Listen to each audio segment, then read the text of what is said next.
Hi, my name is Leandro Facchinetti, and let's write some code together, shall we?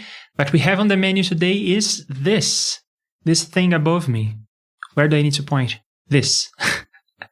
We are working on this design system for JSFX, which are real-time audio processor plugins for REAPER.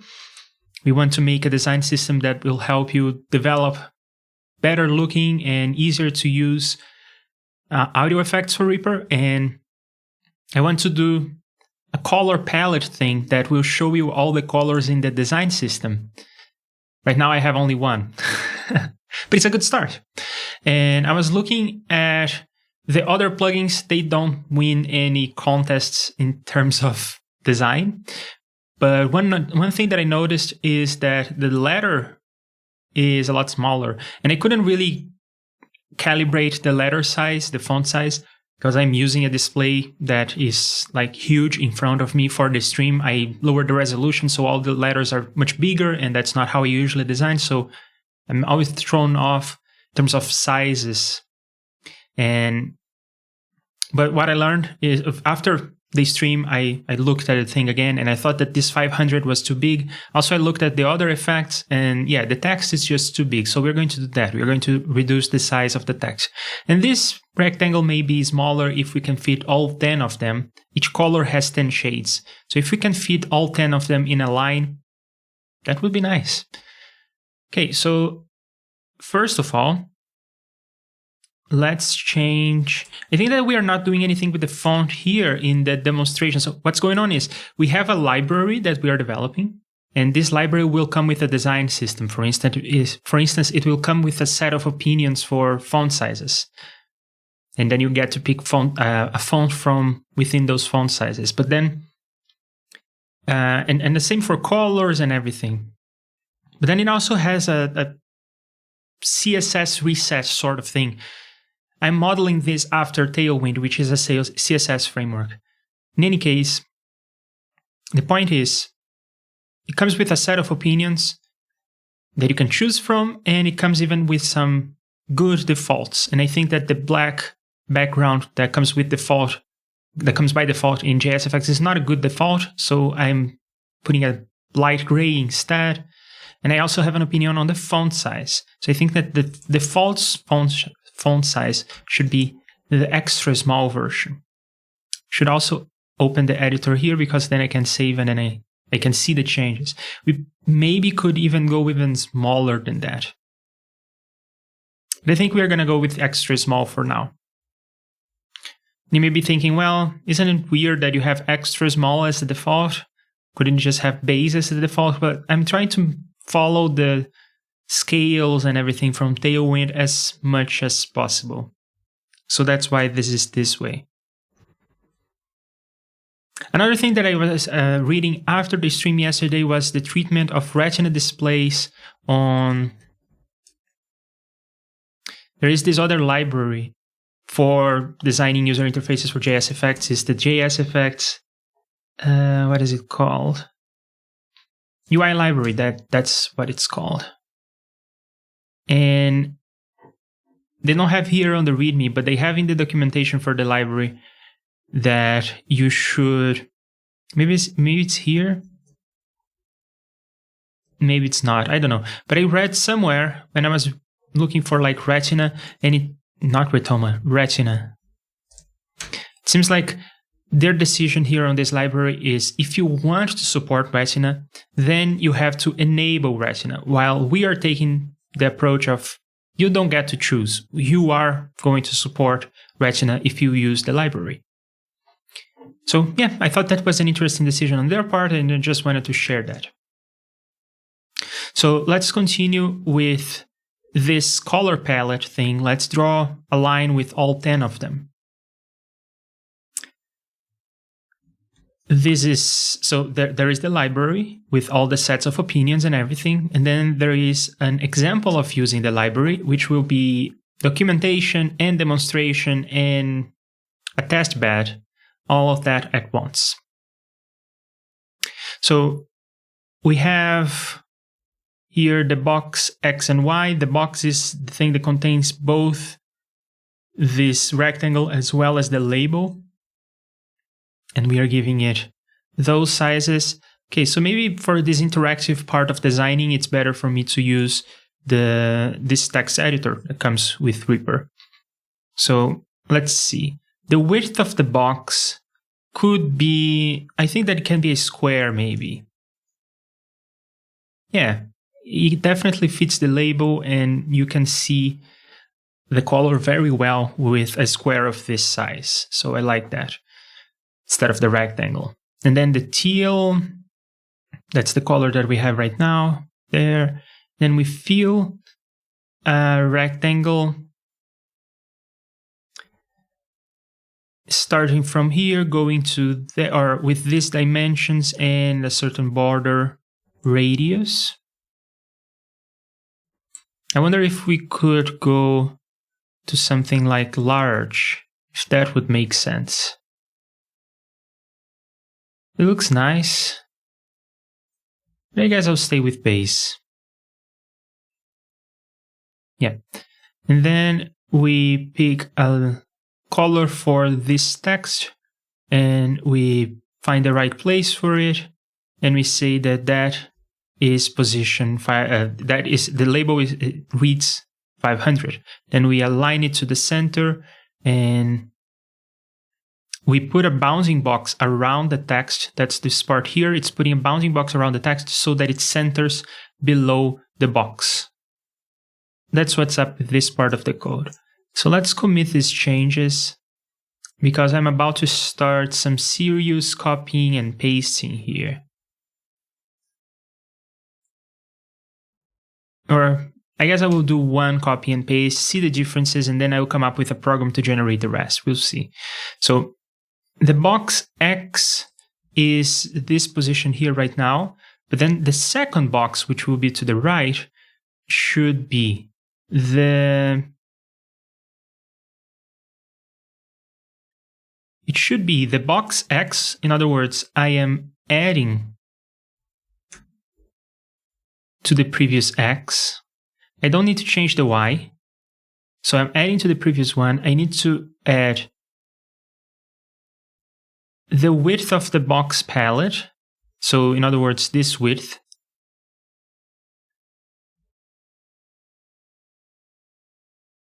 And also a space between boxes, just like that. And then this doesn't have to change. The box palette, width and height. So this part here is going to remain the same. And then let's go to like 600. And then everything else I think still makes sense. Yeah, all of that makes sense, and then we change the label.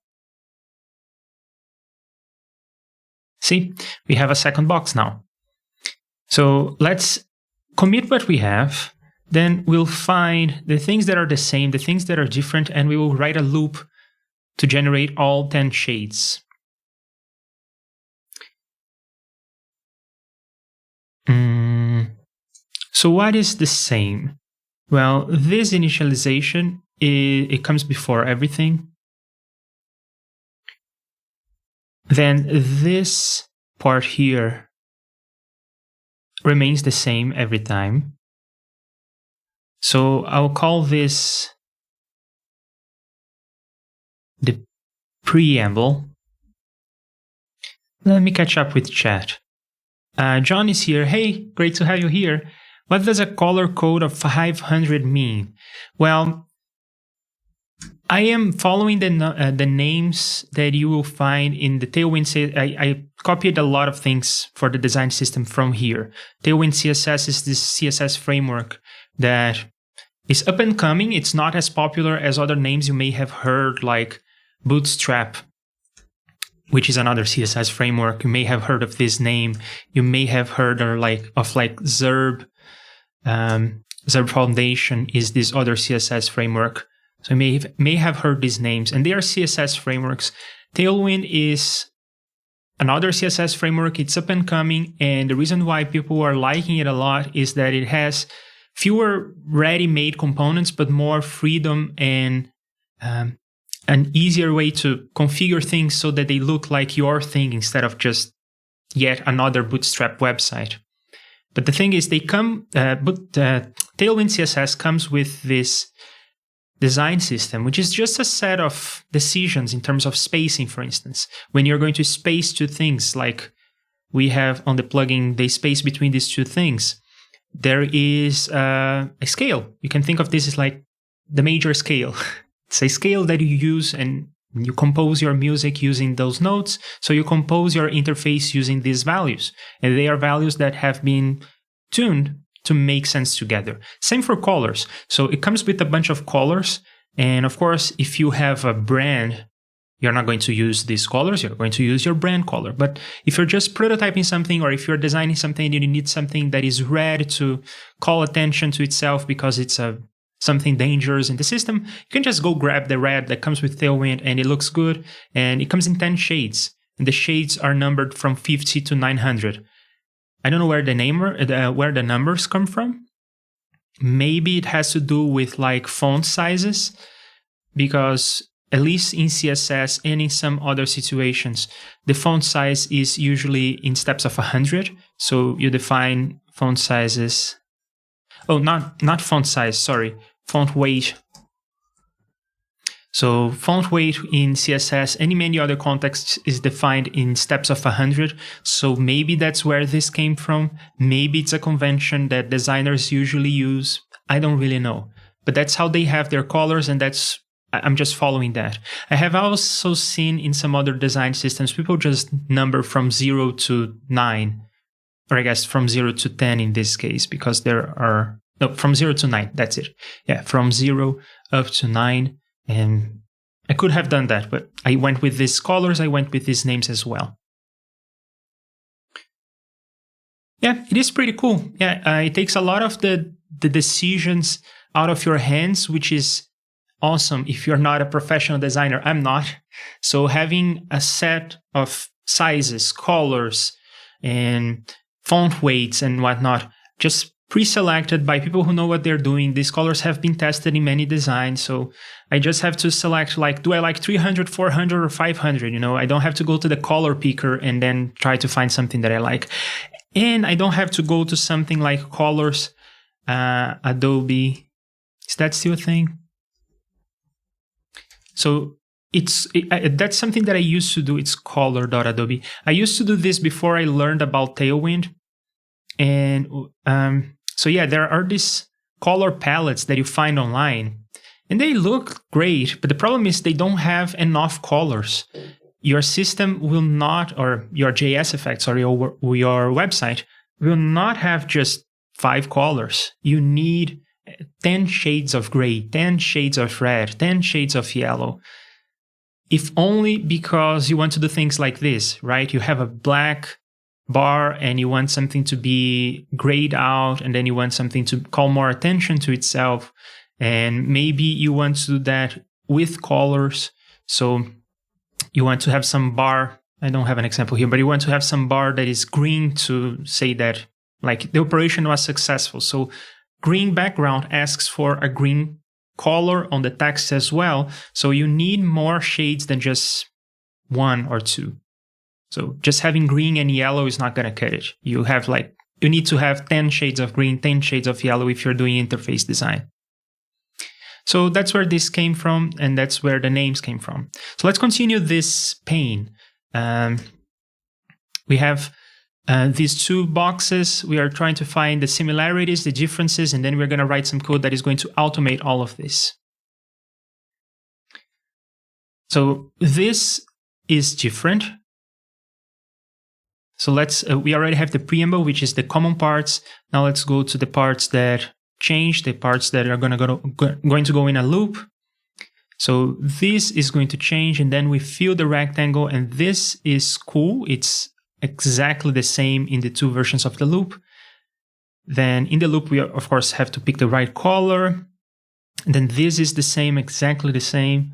This is exactly the same, and this is just going to change the number over here. And then we need to do this part at the end of the loop to set up the next iteration of the loop. All right, so I'm going to delete the parts that are the same, and I'm going to start writing this loop. But there is some more preparation that I want to do, like the box will have a width and a height. And then I'm trying to see if I can bring this line up to the beginning of the loop. So maybe I can start with box of 0. You know what? No, I think I'm gonna stay like this. Let's see. We'll see. At least for now. So let's see if this still works. It should only print one of the boxes, and it does. Now we'll have to write a loop. John says, definitely better than looking up the hex codes or RGB every time. Yes, I cannot trust myself to do that. I will pick horrible choices. But I can trust myself to select between teal, 400, and 500. It's usually enough of a difference that you will feel what's right. And same for everything else, even spacing and things like that. So let's write this loop, and I wish I could write this loop in JSFX itself. The problem is that I cannot change, for instance, this, which is the function that I call to change the colors. I cannot write a loop that will construct this function call, because functions in JSFX are not values. So I cannot construct this function call dynamically in JSFX. What I could do is I could change the way that this function works. Instead of having one function per color, I could have just one big function. That's an interesting idea. Just came to me. So instead of having one function per color, I could have something like this, which is a function that takes as arguments I guess just it takes as argument the color.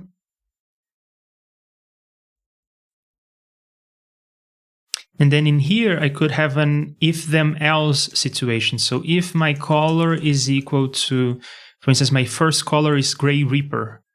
That's a color that tries to mimic the color of the interface itself. So these two right here, you can see, maybe YouTube is not going to do this justice, but I can see that this gray is almost the same, but not quite the same as this gray. The gray on the left is the gray on the Reaper interface, and this gray is the gray that I picked. It's the so-called gray Reaper, and it tries to mimic the color of Reaper itself. So I could do something like this, and if the color is gray Reaper, then do that.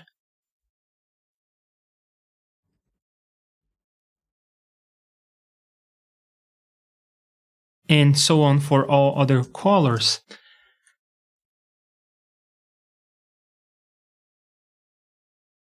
Well,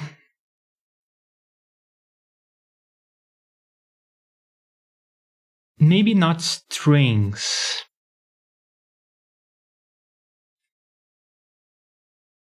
The problem with strings is that I cannot put them on arrays in JSFX.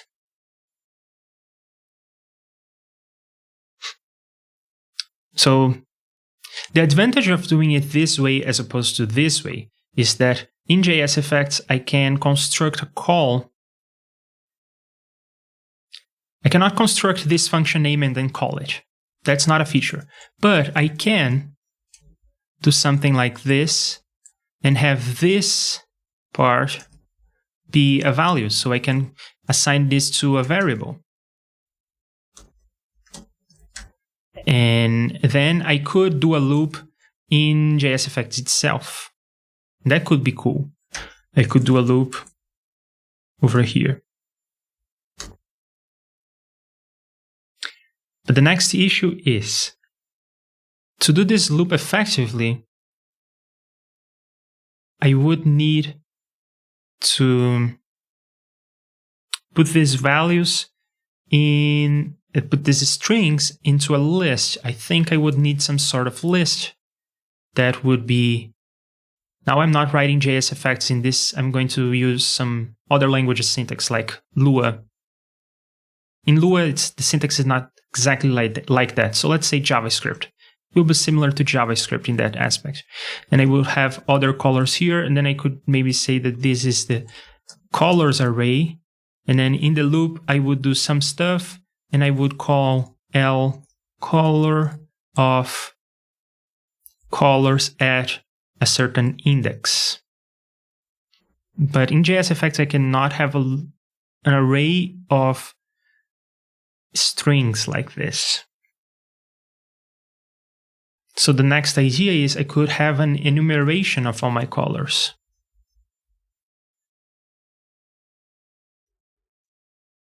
Yeah, maybe the enumeration can be capitalized.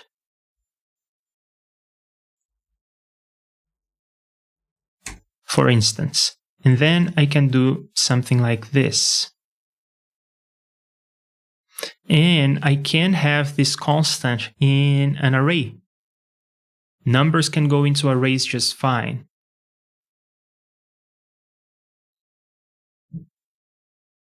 And then I could construct this loop in JSFX. Well, the escape hatch, that's the idea that I was, when I started streaming, that's the idea I had. The escape hatch is I can write some program using another language, like JavaScript, and this program will generate the text of the JSFX. So I will create a bunch of lines here that repeat themselves.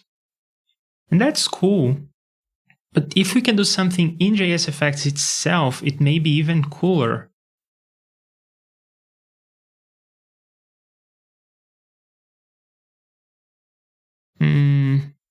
Let's explore what happens.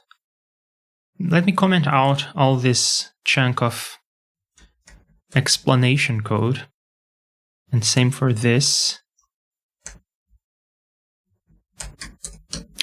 And I will come back to Reaper and I will experiment with something. Because I know that strings are special. I'll define a string as, oh, it's right behind me, right? I'm getting used to this idea of being in Reaper in this space. I usually was like up there. I don't know, I moved down here. So let's experiment with what Reaper is capable of doing with strings, and that's somewhat new to me. So if I peek using Command K, it's going to evaluate to a certain number, and every time that I peek, I get that exact number. So if I have like S1 and S2, and they are both the same string, and I compare S1 to S2, do I get true? In other words, are all strings the same string? Yes, they are. That is cool. And if they are different strings, are they different strings? Yes. So, can I put a string in an array?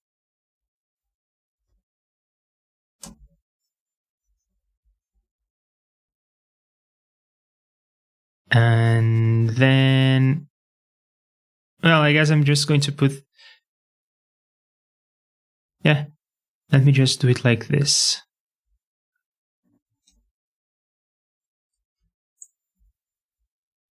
So when I evaluate hello, it is this number, and then when I evaluate hi, it's that other number.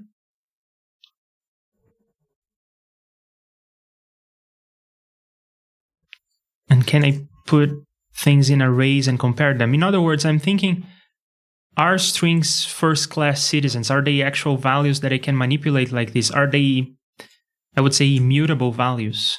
Okay, so these two are different. And these two are the same.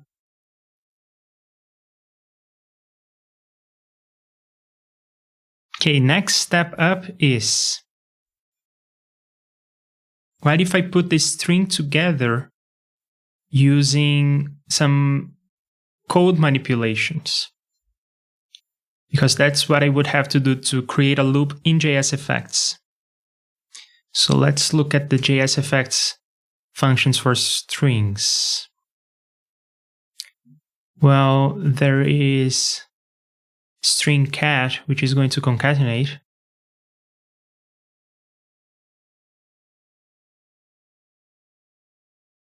And I think it's going to concatenate in place, which is weird.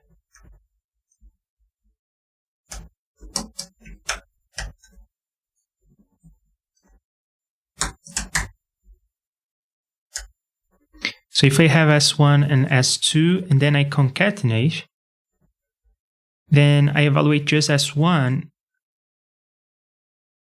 it remains the same number.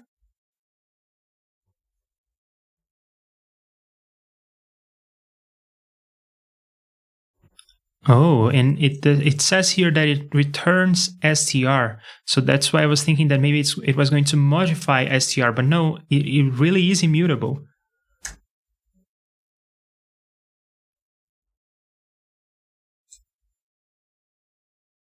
It also doesn't work. I concatenate hello and hi, and I get back just hello.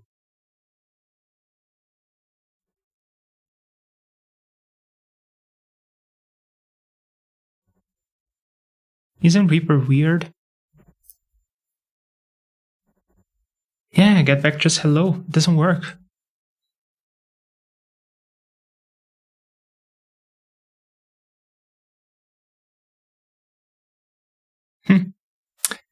Let's try sprintf. I know what's going on in that function. So my string format.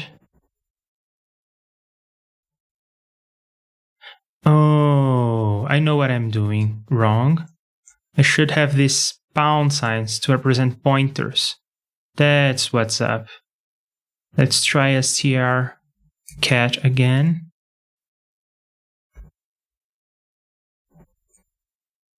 Okay.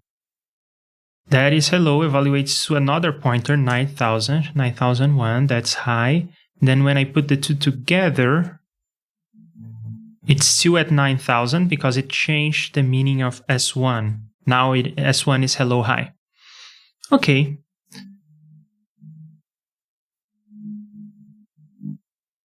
And can I compare strings? I suppose I can.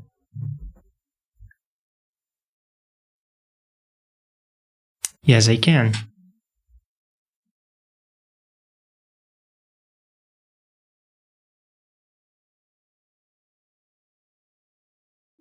So in theory, I could create something like this.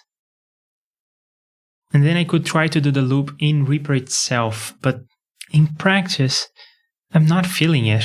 I don't think that this is a good idea.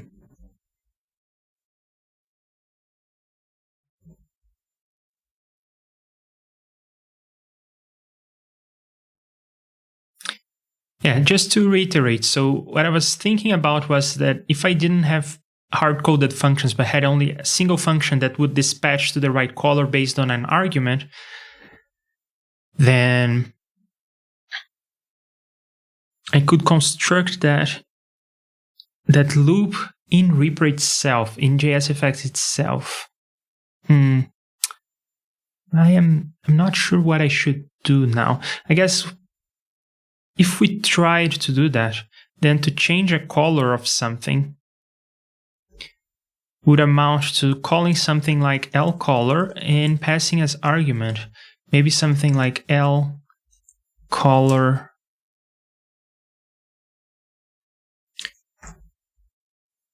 till 500, for instance.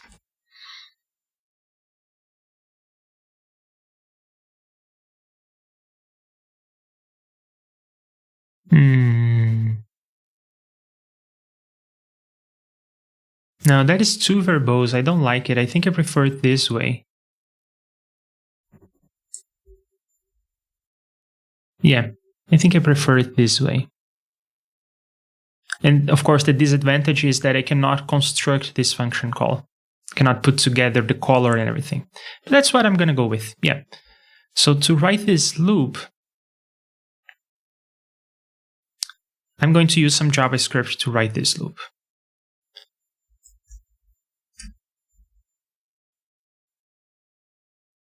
Let me go to my design system and catch all the colors. No, I'm going to start with a single color. I'm going to start the loop with just teal.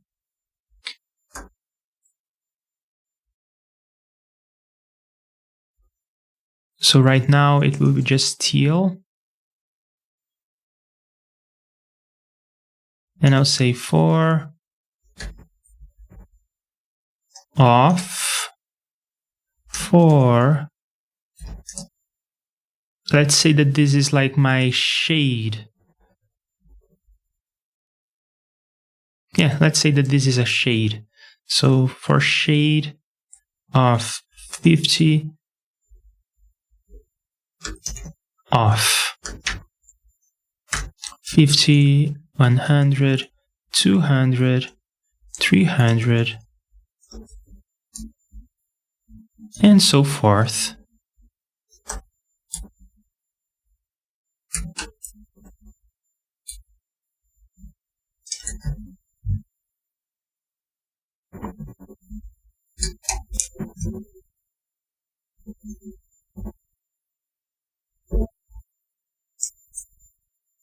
And then over here and there, I put my shade, and anywhere where I see teal, which is only one place, I put my color.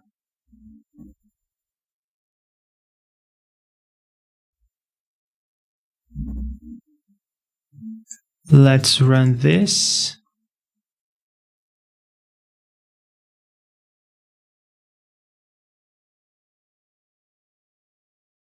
And grab it. So this is going to be a common theme. I am going to use JavaScript as a meta language, a language that will generate another program. So it is going to be a program that generates another program that then we run in Reaper.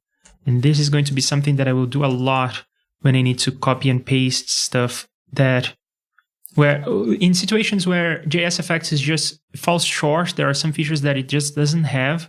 And then in those situations, I will fall back to using JavaScript to fill in the gaps.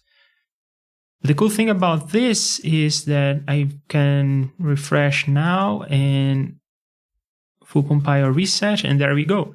We have all the 9 shades there. So I guess just rinse and repeat.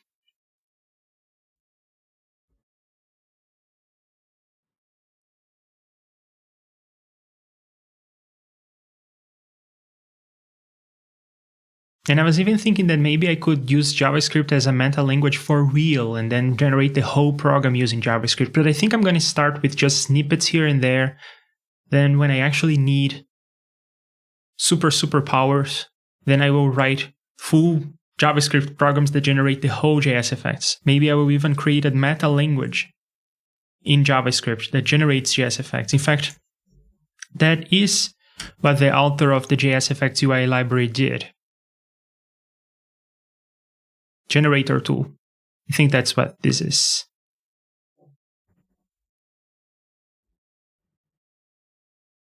No, it's not that.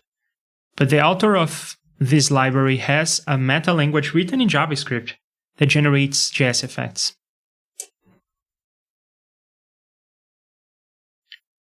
Okay, so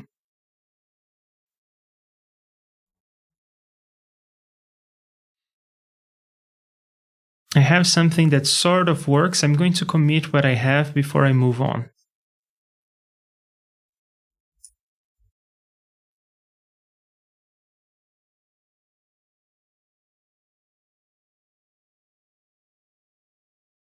I'm still thinking if I should have just one function and receive this as argument. I think that this is only coming up because I am trying to exercise all the options. Once I try to exercise all the options, there will be more copy and pasting. But in day-to-day use of the library, I think it's better to just have this concise syntax. So yeah, I'm still trying to convince myself and calming myself down that this is a good option. But I think it is a good option. So now let me go to the next step, which is to get all of these colors. And I think that the best way to do this, and I will want to have them all in lines. So I think that the best way for me to do this is to go to my design system. So it's this package called JSFX CSS. It's based on Tailwind, and that's where we are copying a lot of stuff from.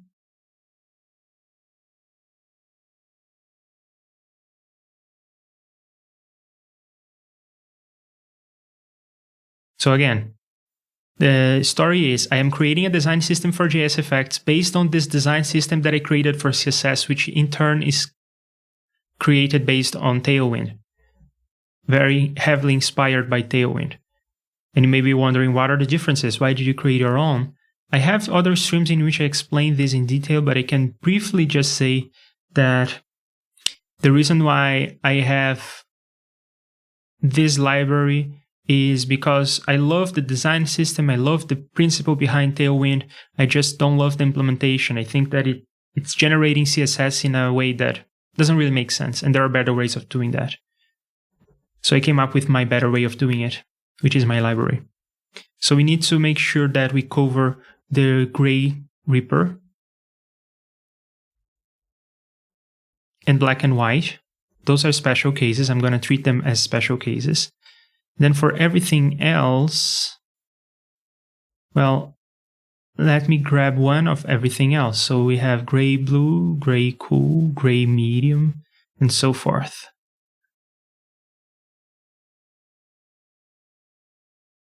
I think I just thought of a cool way of doing this more straightforwardly.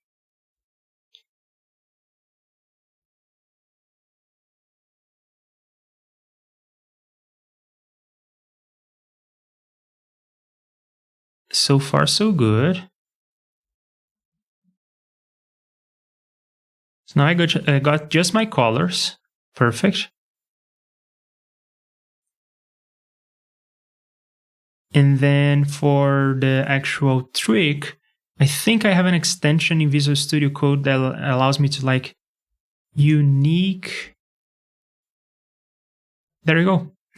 Just the colors.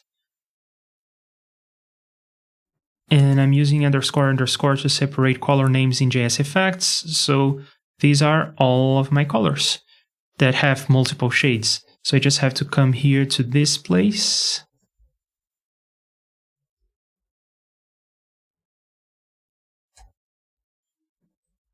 And just like that, we have a loop for all the colors.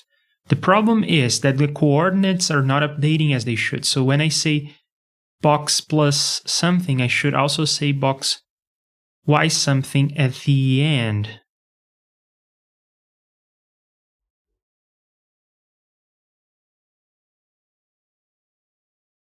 Yeah, let me switch to JavaScript mode. Oh, and then it becomes a comment, so that's not going to work.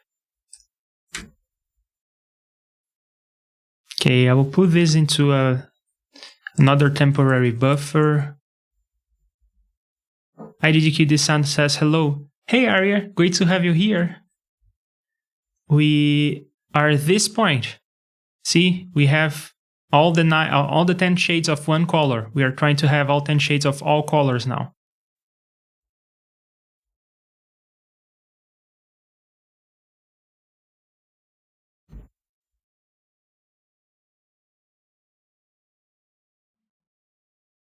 So what we are going to do is for each of the colors, we are going to print out code that gives one of the shades.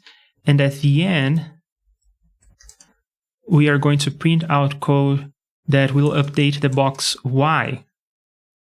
And the box X as well. It will reset the box X. But for the box Y, what do we need to do? Well, I guess I'll start with the box X because it's easier. I just have to reset in pretty much the same way I did here.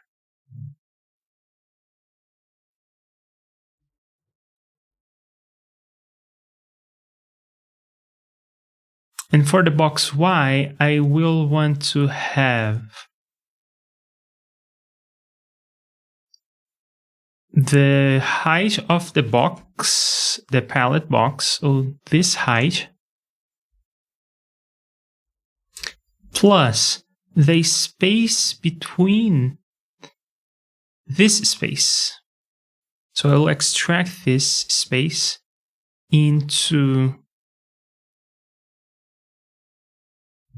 a variable that I will call box palette box margin bottom. No, I think it's more like the label margin top.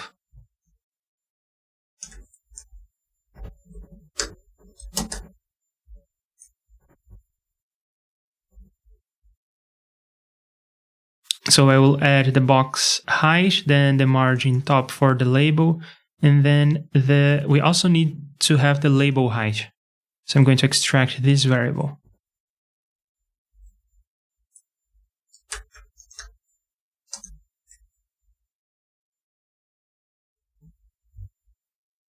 And add it here as well. And then we need some padding between two lines. So let's say that this is going to be a space of 8.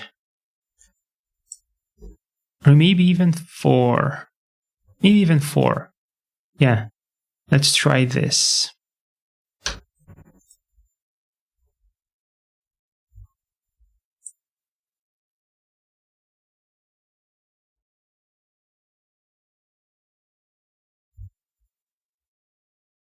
Oh, I generated so much JSFX that my little terminal here didn't handle it. It lost the beginning. So let's save this into something like a.js for the lack of a better name. And then we can run a.js.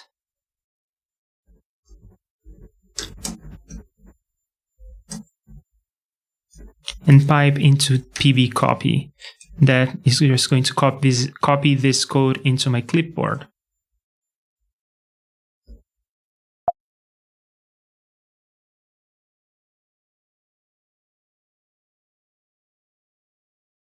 Okay, it is doing something. It is printing all the colors. It's still printing the teal twice. I think I just forgot to remove some code from here.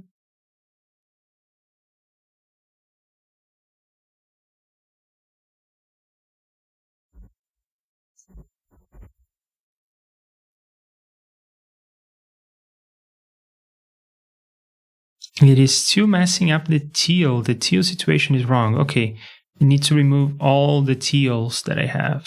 Okay. Now that's more like it.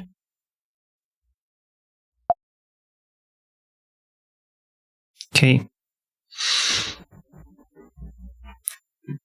We have all the colors, but it's one big JSFX page that, well, I cannot see all of them, right? It goes off. And I could try to implement something that responds to a scroll wheel, but that would be a lot of work. So I think that we are going to do something else instead. Let's commit what we have, because what we have works.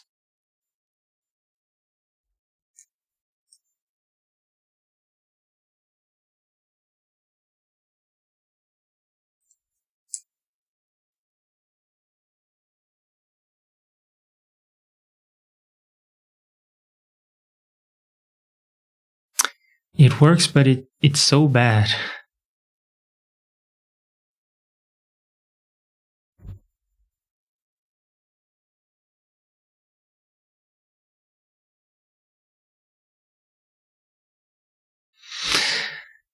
Yeah, yikes.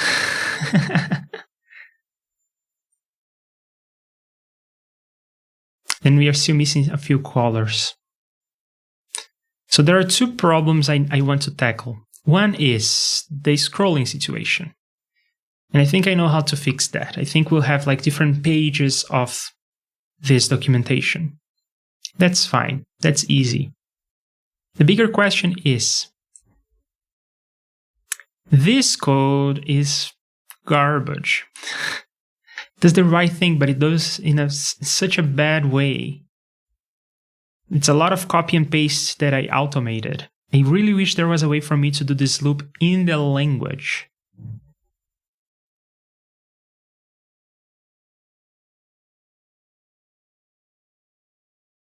In other words, I wish there was a way for me to do these things in the language. And really, the only way to do that is with like strings and string concatenation, string comparison.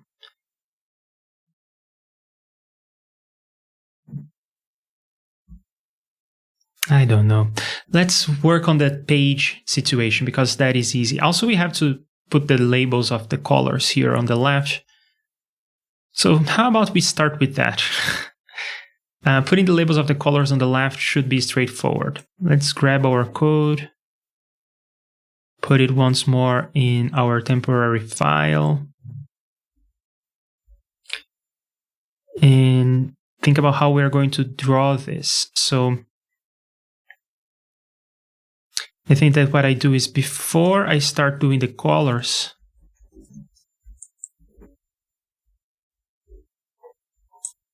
I will write a label. And it will look something similar to this. I will use my gray worm 700 as the color of the label. Then for where I print this label, I will put it at box X, box Y, just like that. And then I'm going to not print the shade, I will print the color. And I don't need to centralize anything. But I do need to update the box X after I print this. And I will just give it enough space for it to fit even the longest word. So maybe that will be like space 12. I don't know, actually, but we'll see.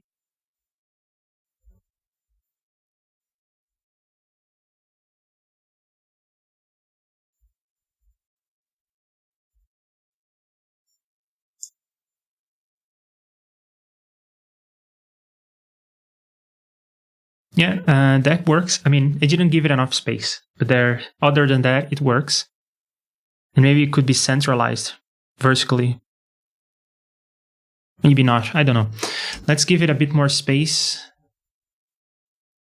12 wasn't enough, so 16, 24. I think that 24 will be enough. You know, I'm not even going to bother actually testing this. I'm just going to save this code for later because I already know that I'm about to do some major changes to how we are doing this.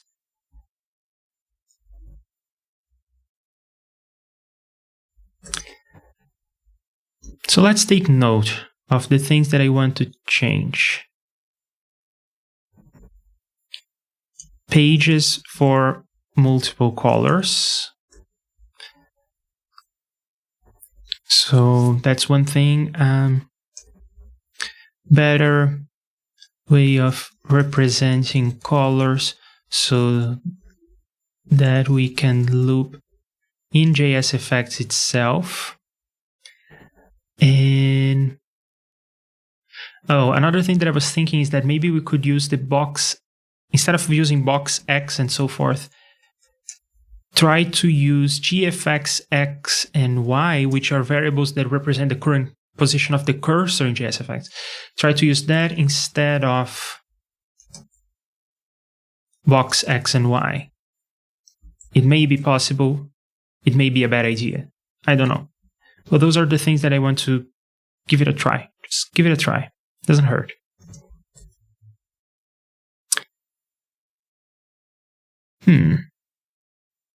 Yeah, let's start with the pages. The pages should be easy.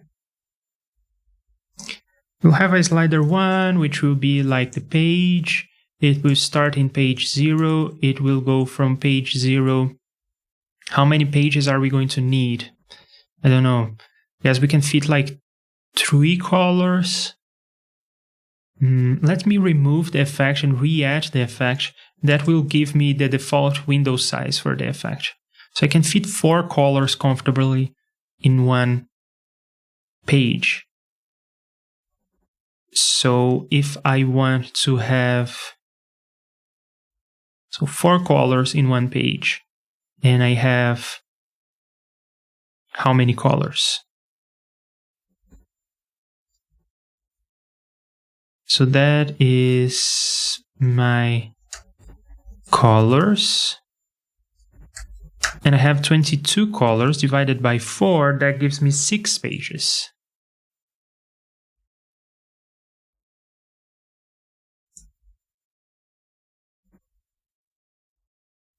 So I will go from 0 to 5 to give me 6 pages. And the labels are going to be colors 1, colors 2, up to 6.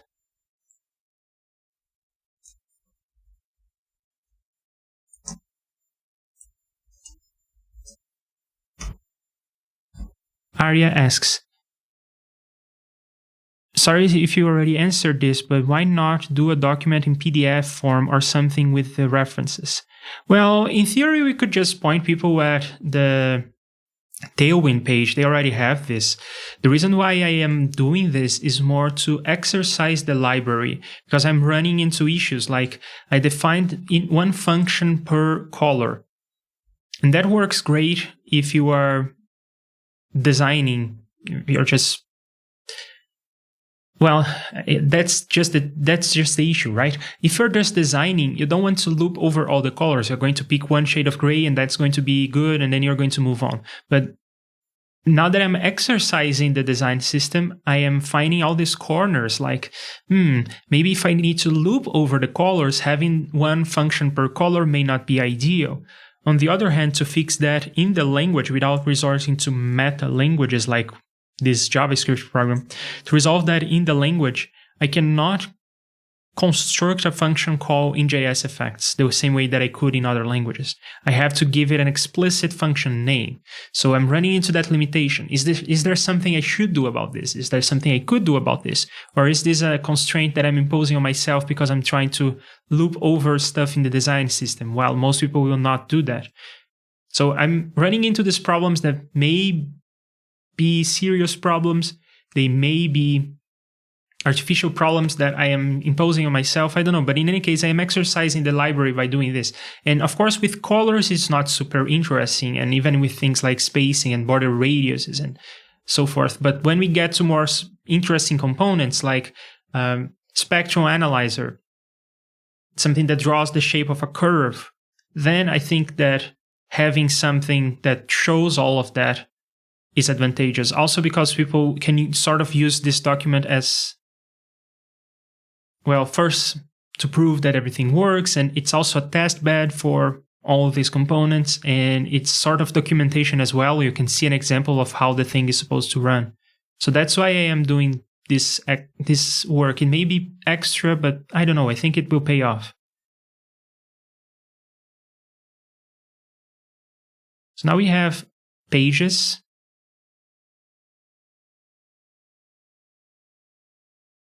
Cool stuff, but it doesn't change the material in here. Oh, so now it actually, because I have a slider, I can only fit 3 colors. So maybe I will make this window bigger. Instead of going for 288, let's go for a bigger number. In the design system, we have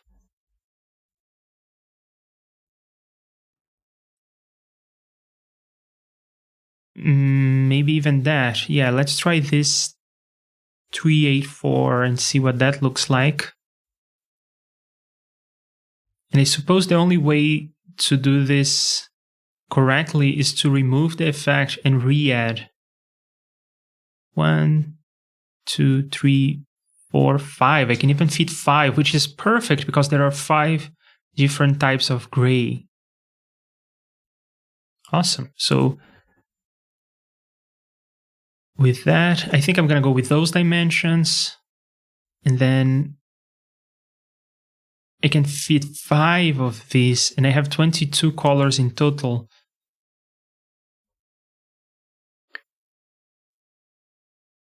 Divided by 5 gives me 4.5, so I only need 5 pages.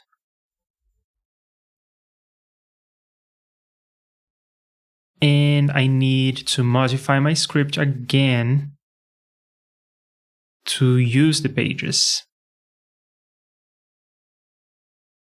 Let me commit what I have.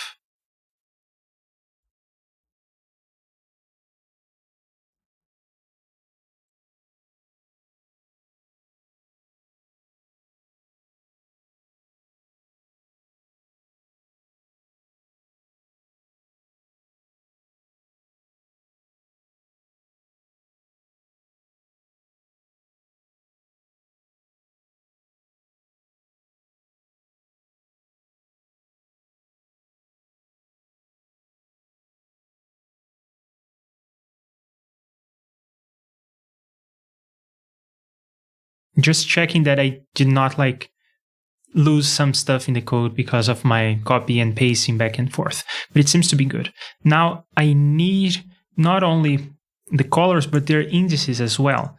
When the index is going to wrap over, I need to put it in a new page.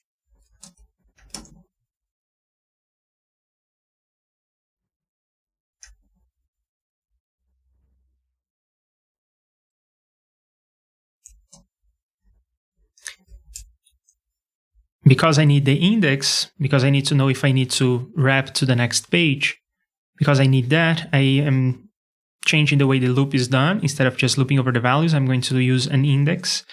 And I want my index to increment, and I want the loop to continue until the color index, or I want the loop to continue while the color index is less than the color's length. And then in here, I'll say that my color is my colors at color index. The advantage of writing the loop this way is that I have a hold of the index as well.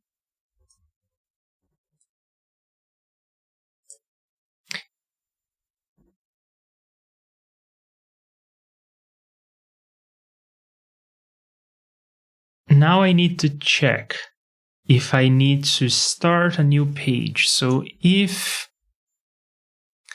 my color index divided by 5 has a reminder of 0, it means that I need to start a new page. For that, I will console log some code.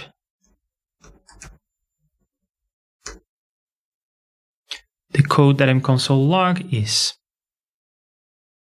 I need to check the page in JSFX. If my page is equal to I think I need names for the pages. So I'm going to do an enumeration.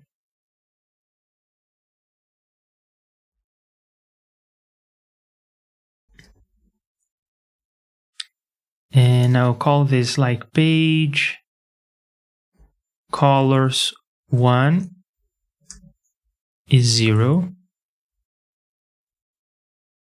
And then 2, 3, 4, and 5, and then 1, 2, 3, and 4. Yeah, I'll have an enumeration like this.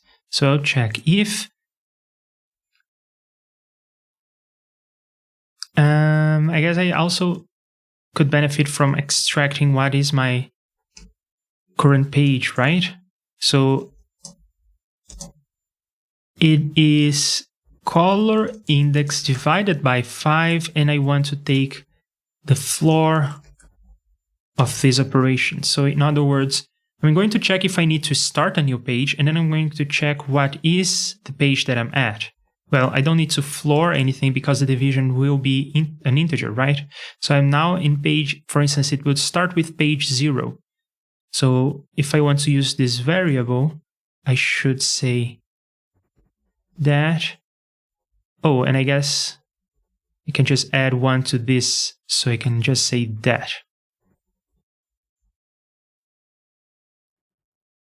And that starts all my code. So that's what I do to start a page. Now, what do I need to do to end the page?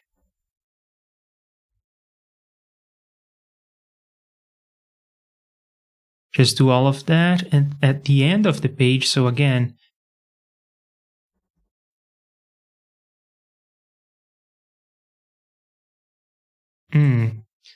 no, what do I need to do to end the page?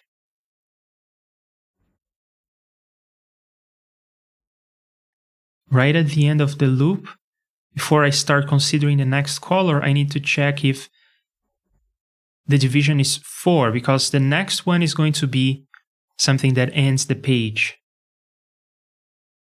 Or that starts a new page, so I need to end the page in this position. So I'll console log some code that will end this page.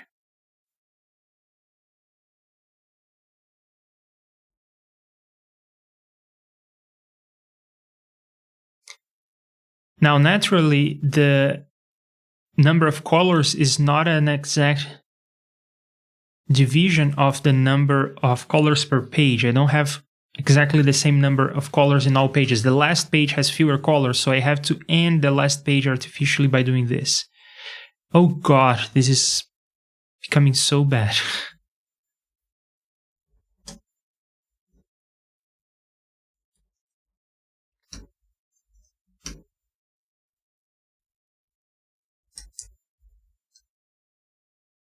Oh, this is going in such a bad direction.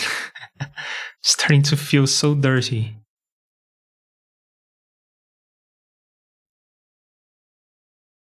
If I get anything that compiles, in other words, if the syntax is correct, I will be damned. Look at that.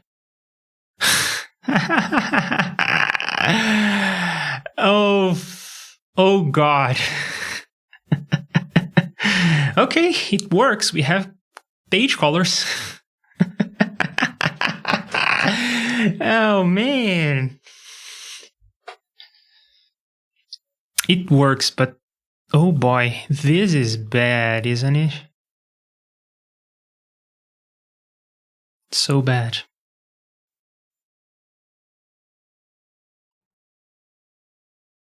And it's still missing colors at the end. On page 5, we would still need to put our black and white and the REAPER gray.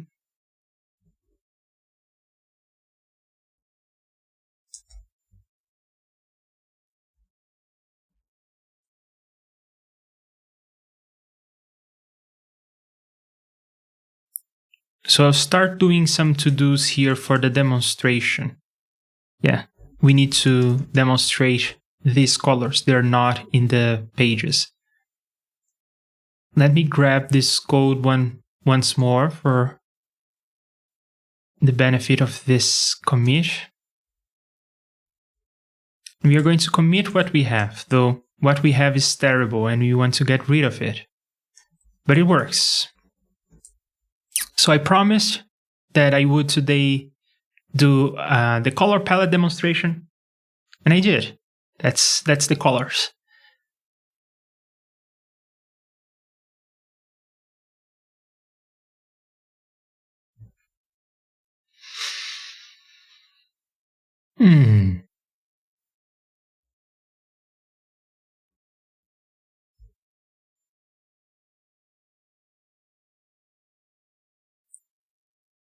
And we wrote 2,500 lines of JSFX plus 1,500 lines in the library. So we are not in a bad situation here, guys.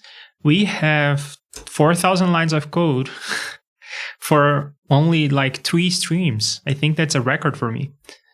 Let's try to see if we can like boil this down, because this is not going very well, I don't think. I do like this. So one of the things that I want to document, this is a pattern for doing enumerations that we already talked about in many streams before, but it's something that I want to document because it's not something that I can do in the library, but I can document how to do enumerations.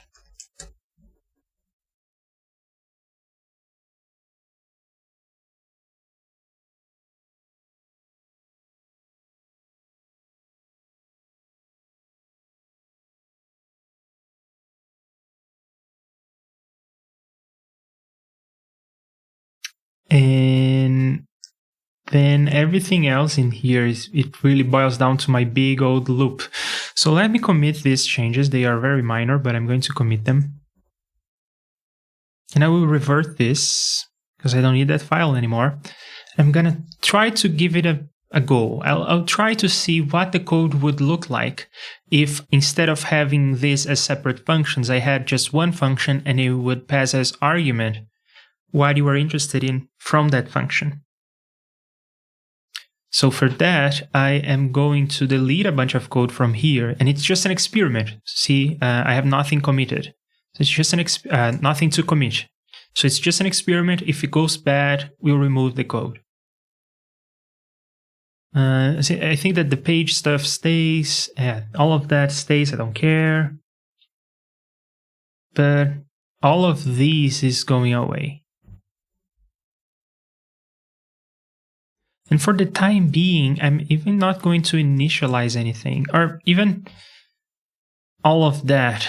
I am just going to, or even this, I'm not even going to import the library. I'm just going to write this right here and we'll see what it looks like.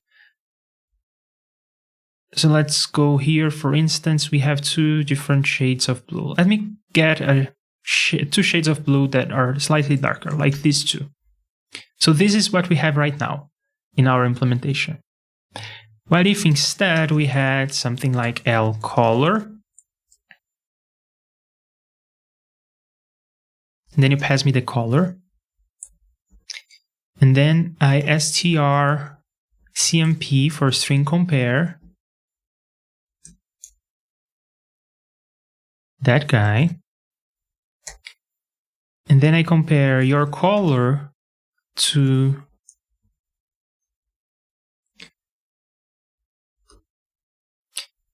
I guess in that case, I would have an enumeration for the colors.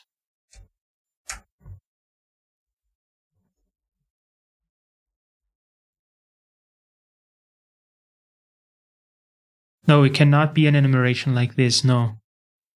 It has to be a string.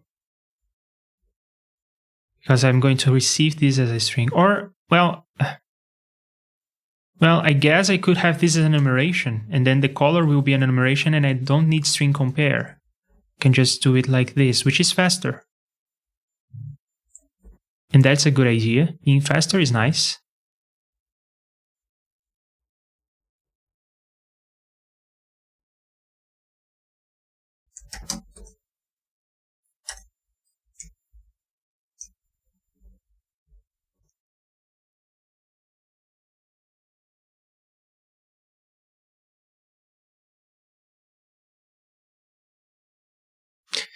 So this is an alternative implementation. This is the original implementation. This is the alternative implementation. Now let's do something with both of these implementations to see how it feels to use these libraries or to use these implementations and see which one we prefer.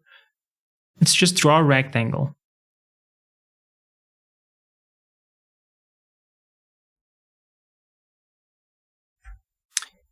Using the original implementation, you have to do, or let's draw 4 rectangles, 2 in each of these flavors. So if I want to draw a rectangle of this color, I do that and I pass these coordinates.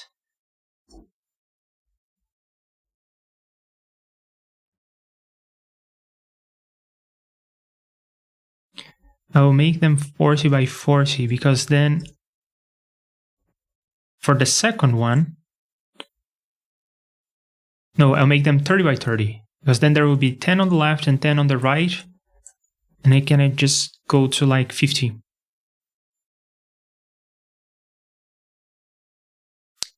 And how about this version? How does it feel to use this version?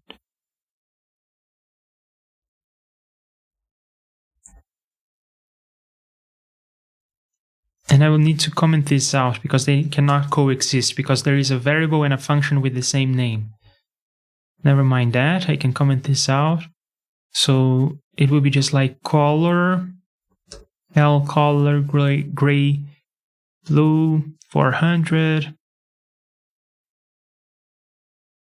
Then draw the same rectangles. And I guess this line is super similar. And the cool thing about this second implementation is that colors are values, just like this. So I can put them in arrays very easily and everything just works.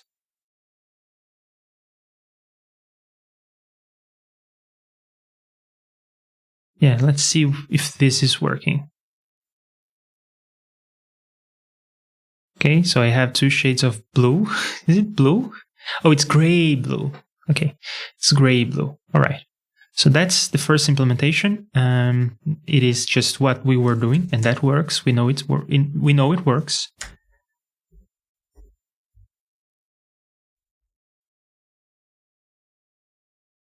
Okay, that is not working. Why would that be?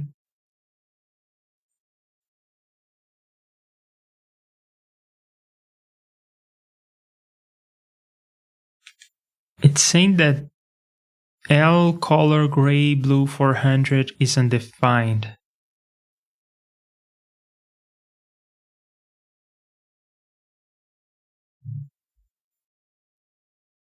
Do I need to declare this as globals?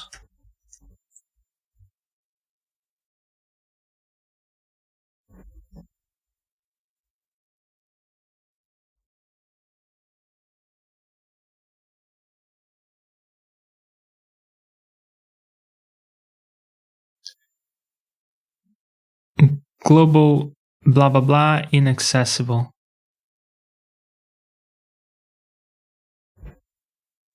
Am I required to have them in the init block?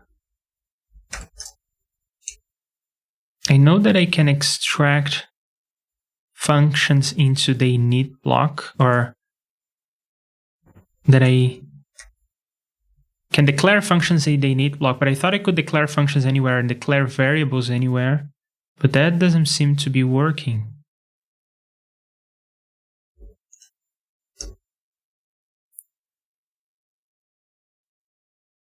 So now I split the thing in a way that the function definitions and the enumerations are in the init block, but the actual use is in the JSFX block, which is more or less like our library, and then using the library.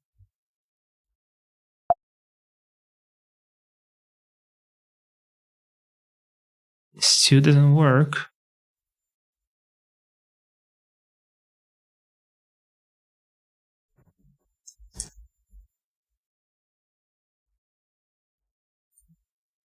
So I think I will have to be explicit about all the variables that I'm using that are global. Then this line became just too long, so I'll break it apart.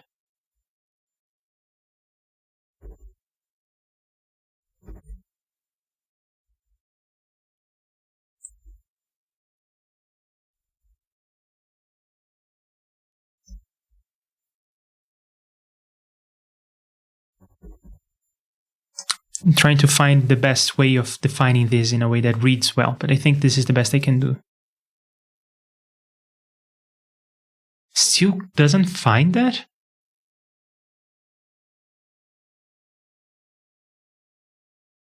Now that is just crazy.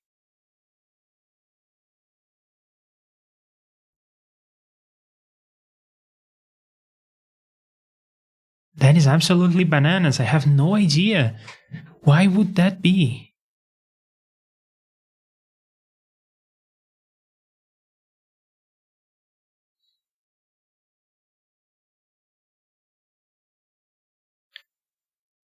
I don't even know what to do now. I guess I'll have to stop streaming and reconsider my life choices. Arya has the solution. Is it because it's 0? If it was 2, would the same thing happen? Well, I suppose because it's like a compiler error. Yeah, L, color, gray, blue 400, undefined. But I mean, what do you even care, JSFX? I mean, usually JSFX is like, if you don't have a variable, it doesn't exist, never mind, it's 0, so... What?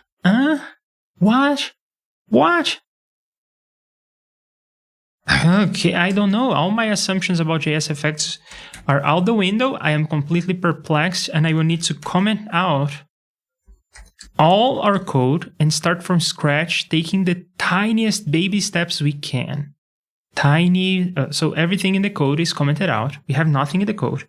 We'll take tiny baby steps. If I declare a variable, does it exist? What? Then I see a graphical... What? What the hell just happened?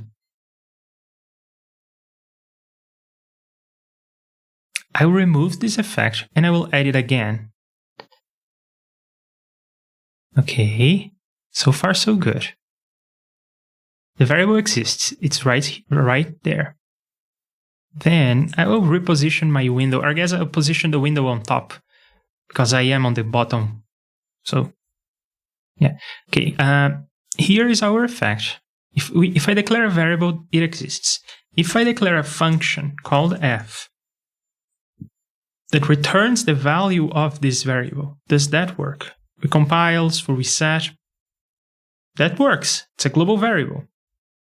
Now, is there something special about this name?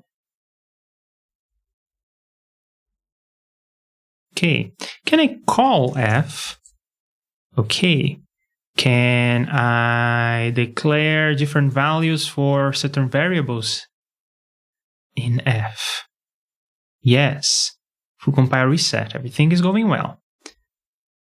Can I pass an argument to f? An argument may be called color. Yes, everything is still working. Can I check the color against this variable?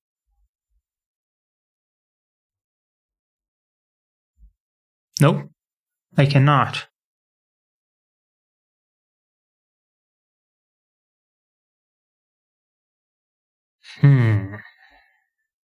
So it doesn't have to do with this part.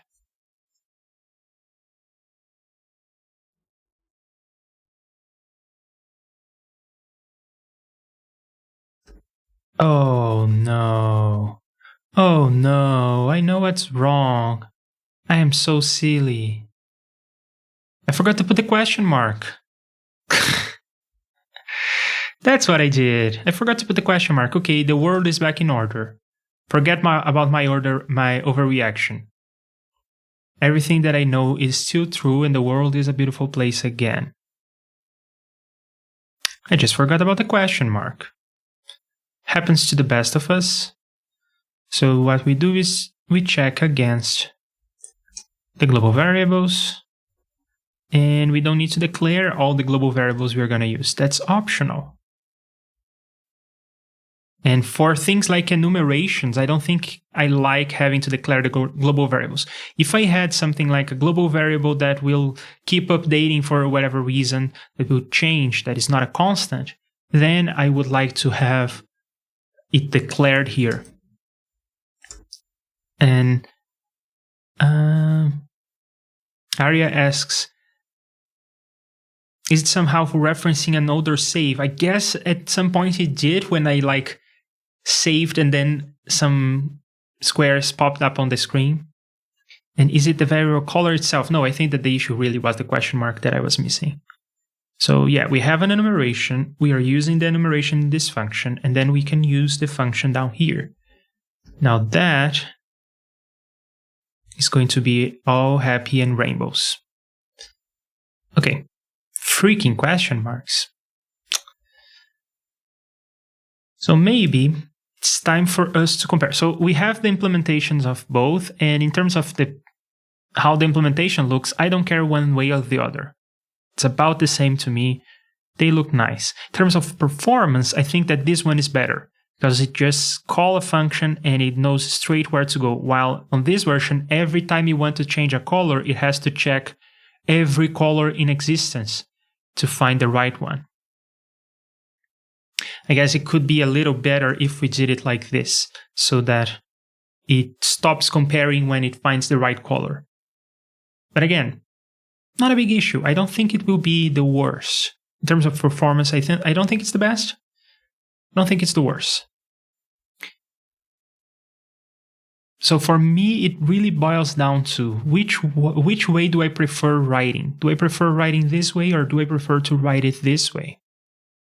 This way is a bit more verbose, but it has the advantage that colors are values. And I could maybe have different themes for the effects, and I could store the colors in data structures, and then I could have a theme selector, and then when you select a different theme, I just switch all the variables. So for instance, what I'm saying is I could have a theme, and the theme could be theme number 0. And then you have maybe a drop-down menu for different themes. And then I could have a theme background.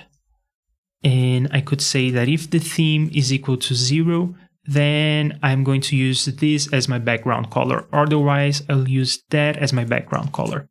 So, and then of course, when I draw things, I use that color.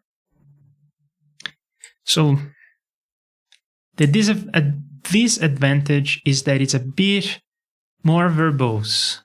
The advantage is that colors are values. And another disadvantage is that this version is potentially slightly slower, but not by a huge margin, I don't think. Because comparing numbers is so fast. So there you have it. You all who are watching this, what do you think? Do you have a preference? I think I do. I think I prefer it this way. I think that this is nicer. It will even allow me to do things like loops in JSFX instead of having to use JavaScript for everything because I cannot construct the function call in JSFX.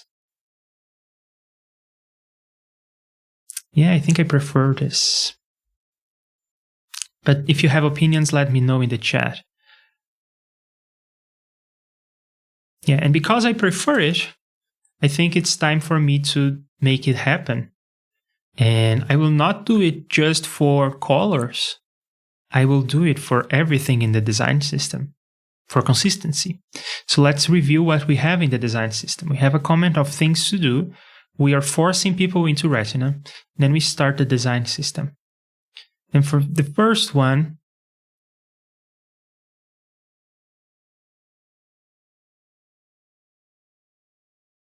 we have font indices. Well, that's a can of worms.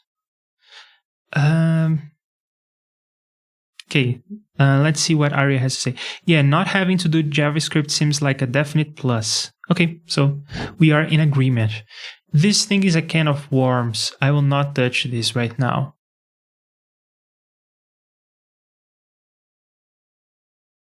But font family, well, we only have one option, so it is silly, but I'm going to do it for consistency. So font family receives an argument, which is, I'm going to call this the option, because it's going to be the same variable name for all options, right?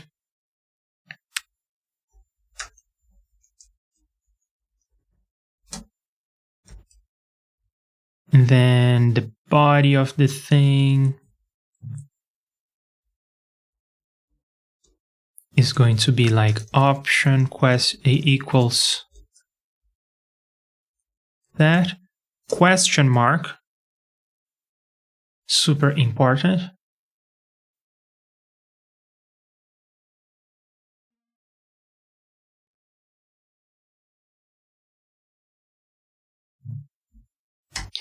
Okay, so there is that. And if we add more options in the future, then it becomes easy to just come here and add more options.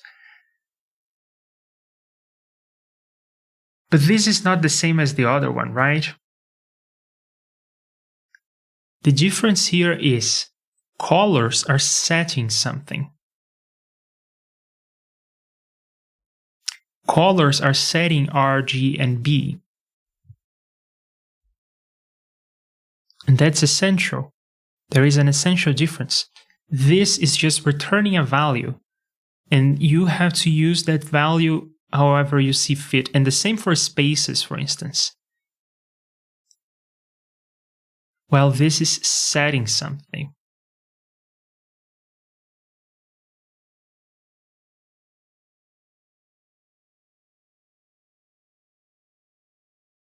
So it may be silly, because think about how I'm going to use this font family situation.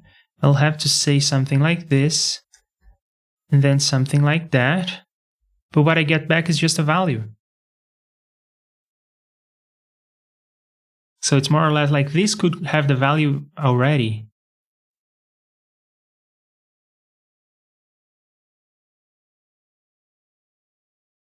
I don't know, I'm not in love with this. Let me move on to the colors maybe, and then backtrack when I have more information at hand. So I know that I want to change this script. And this script, I don't think there is a way around it, right? We are just creating the design system. So it's fair game to have some JavaScript to do this part.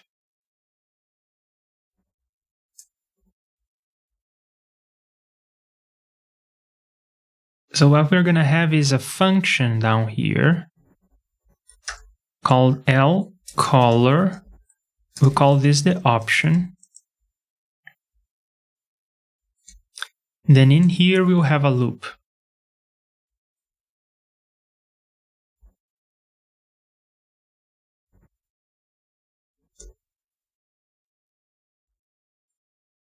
No, it's not that simple. We'll need more structure, because we also need to do the enumeration at the top. So there will be a bunch of L ... dots here.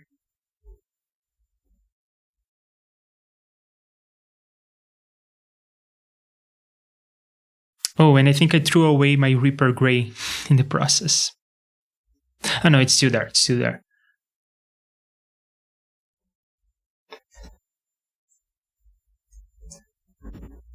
Okay, I will start by having my CSS.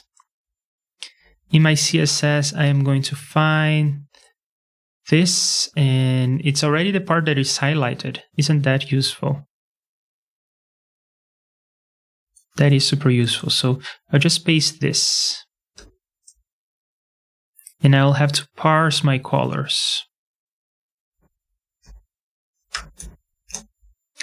I'm going to split the CSS on new lines. I'm going to trim. I'm going to filter lines such that the line... no, I will filter the lines such that the line trim is not the same as empty. In other words, I will get lines that are not empty. And then I am going to map each line, and I am going to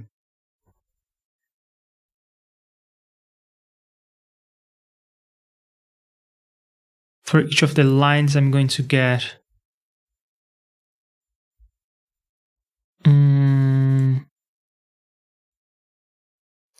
I'm going to get the name. So for instance, Rose is one of the names. And to do that, I guess I'll just use a regular expression, so bear with me. I have a line that I will match. A line has this shape. I will also trim whatever is in the beginning or the end of the line in terms of spaces. I'll trim spaces from both ends.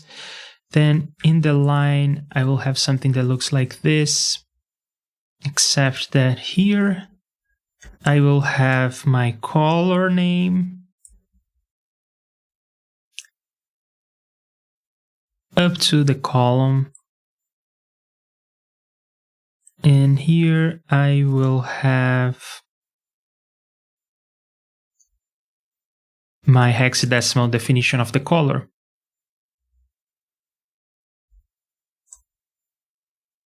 Then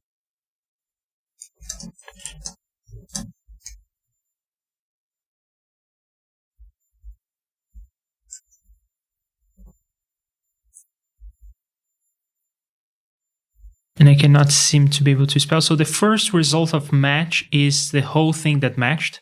Then the second result is the first group. The third result is the second group, and so forth. And I want both of these searches to be eager. And I don't seem to know how to spell hexadecimal. Hexadecimal, okay. Believe you learn. And then what I'm going to return for this map is going to be just name and hexadecimal. And I'm going to object from entries the whole thing. And then comment the rest of the program.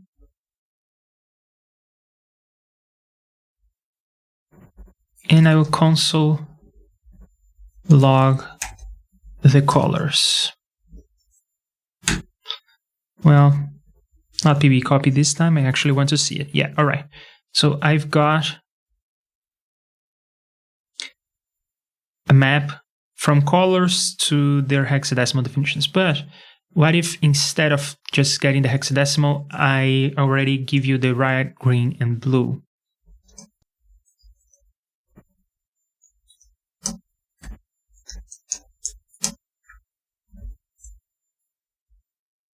So I'm now slicing the hexadecimal.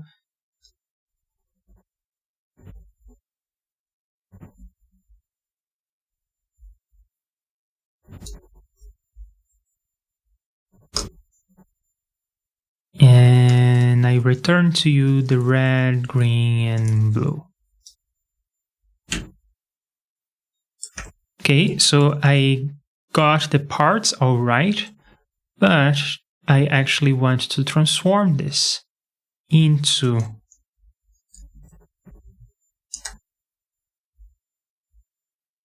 hexadecimal numbers, and I want to divide by 255 so that I get a number between 0 and 1, and that's how Reaper likes to see their numbers.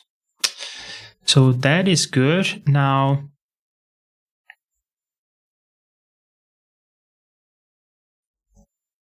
I'm going to have like my JSFX, which will be just a string or maybe a list.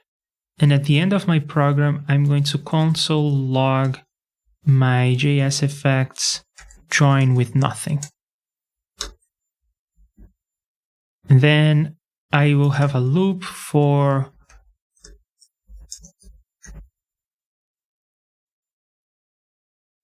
color, and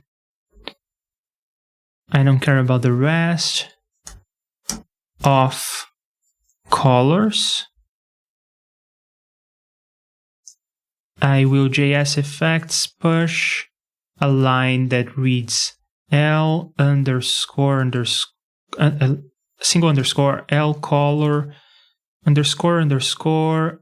Oh, the names of the colors have dashes. So I will also replace all dashes with underscores. And then here I'm going to push underscore underscore and then color, and I guess this is like name. So I'm going to say that this is name is equal to, and then I need the index of this guy because I am writing that enumeration. So I'll have to change the loop.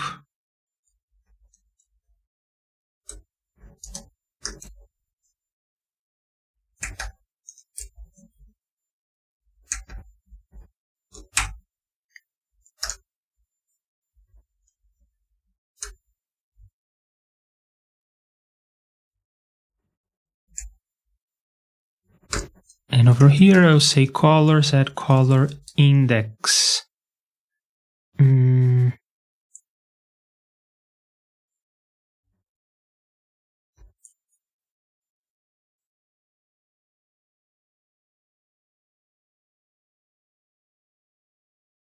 This is not going too well, is it? Yes. No, it's not going too well.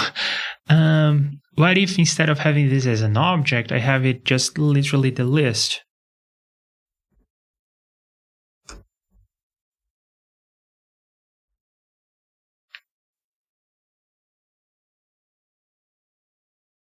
And then here I'll have an object that reads name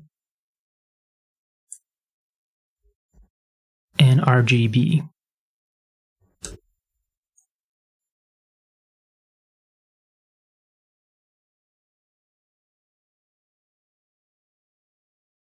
Then over here I can say colors at index.name. And over here I'll say color index. Where does that get us? Well, let's put a new line as well.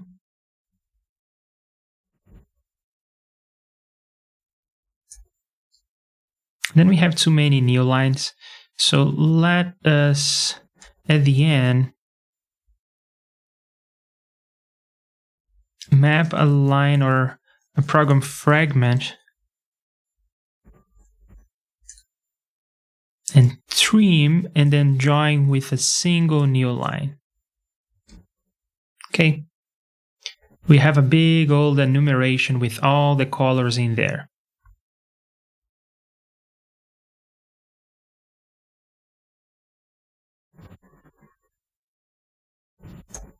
That is going better. Now,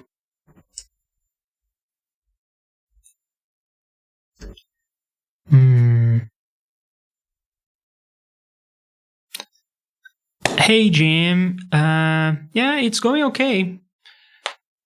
I am changing the design of the library a whole lot, and I think that we are landing on something better and more structured. Colors are going to be values, at least colors. Maybe spaces will be values as well. Yeah, things are turning into values instead of hard-coded function names. And I'm happy with that. That makes me very happy, yes.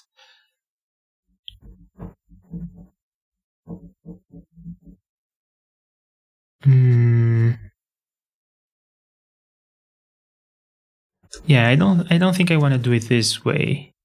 I think I want to have more fine-grained control over the new lines instead of having like one big solution.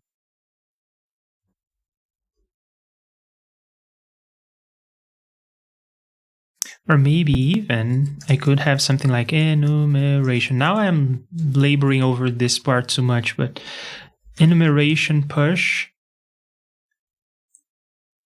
And it can be like this. And then at the end, JSFX push enumeration join with a new line. See, same result. Next, let's do the function. So I'll have something like I'll say that these are the conditions of the function. And then for I hope that I don't have to have the color index, we'll see. So I would just do for color of colors.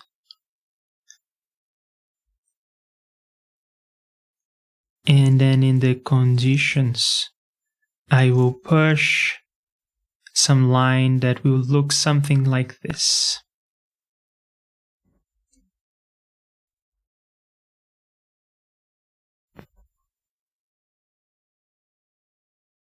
And I will even do it in a single line, just like that.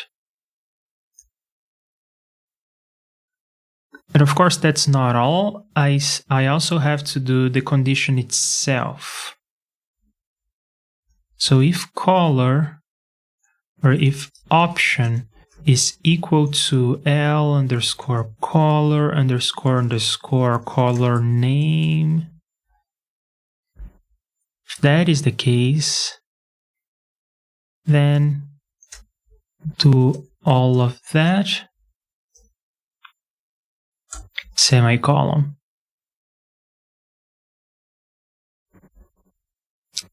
And then at the end, I'm going to JSFX push something that reads like function L color option, and then all my conditions joined with a new line.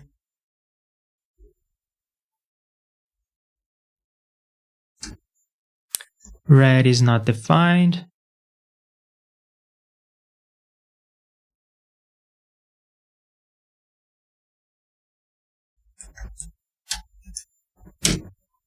Okay, well, again, too many new lines.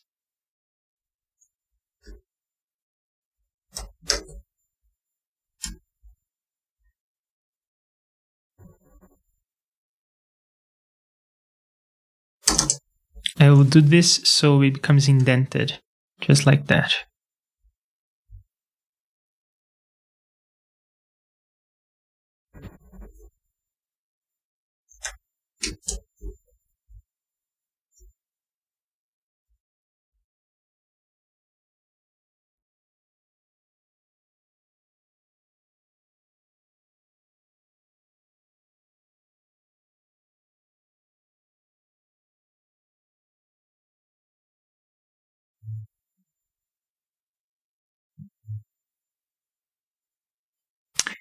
And I am going to push my special cases. So I have all my colors here in my CSS. Then I have done this shenanigans to, you know what? I think I'm going to have this JSFX array at the top.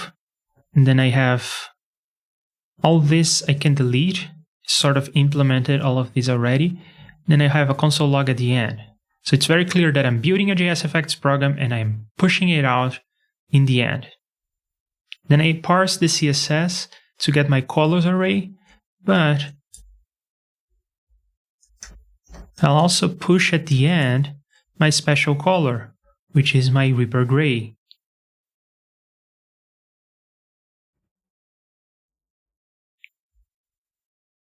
And I think I like to have it at the top actually, so, well, just because it goes next to the black and white. No, I'm gonna push it at the end. Well, is there something like unshift? Oh yes, awesome. So I can just use unshift. And that will give me Reaper gray in the beginning. And what do I want to push? Well, the name is gray Reaper. And then red, green, and blue are all 233 divided by 255. That's what we learned yesterday.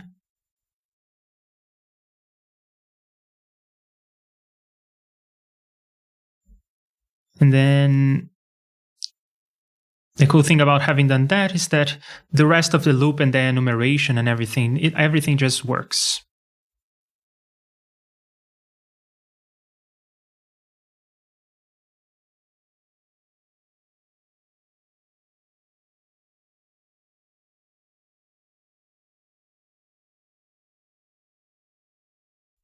Okay.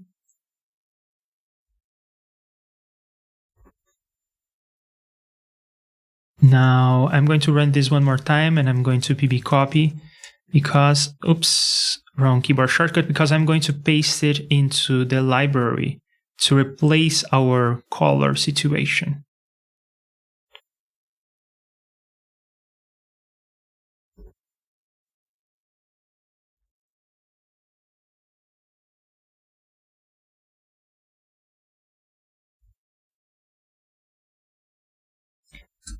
And I am also going to copy our program, but I'm going to do that in a moment. I am going to first see if this is working. So let me go to my demonstration program, and I am going to keep some of these, but not all of it. I will initialize. So let's look at the implementation of initialize, because I'm pretty sure that use is a color, and let's use the color in the new way.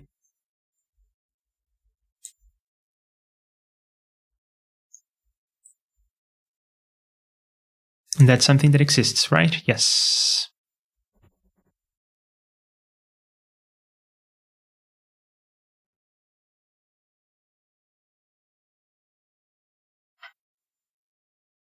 And then over here, everywhere we have color, I'll have to change. Oh, but we have the whole code. Yeah, I want to delete a bunch of stuff from here. Let's see. I guess everything after the loop will go. Oh, not quite. I want the spacing situation and everything. I'll store all of this for later.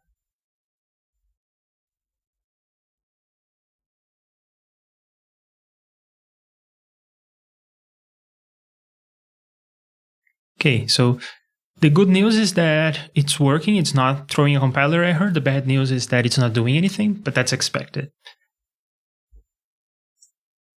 And I guess I will even move this comment down.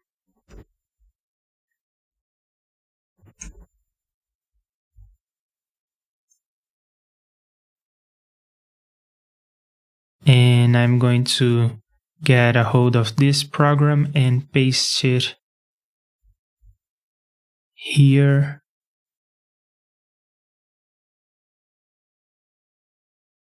For future reference.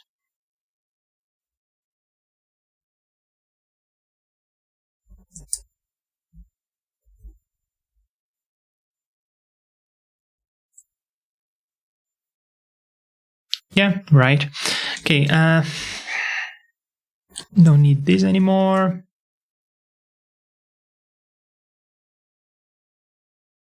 Let's clean up this whole mess. We have a huge mess. So we have the page. The page is fine. We'll need 5 of them. Looks great. Then this size is nice. I like the size. This initialize is okay. What are we doing in initialize? We are setting the font because we want to support Retina. And we are setting the color. And I'm wondering if I should establish the convention that enumerations. What are enumerations? For instance, this is an enumeration. I think I want to have the convention that enumerations are uppercase. Because they are not variables, they're constants.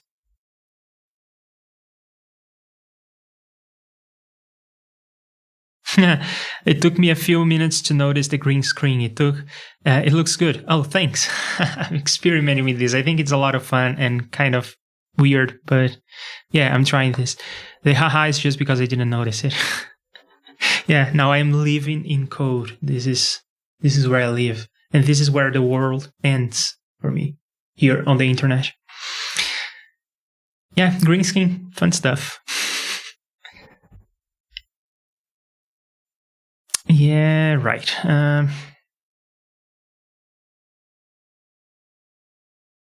Yeah, let's establish the convention that enumerations are capitalized.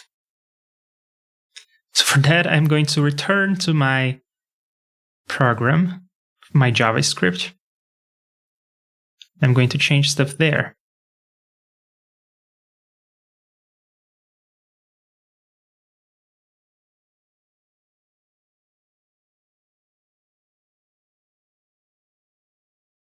Yep.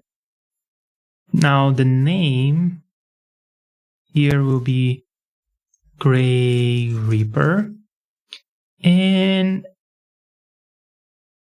here I'm going to replace, and then I'm going to say to uppercase. I think it's like this, right? I forget.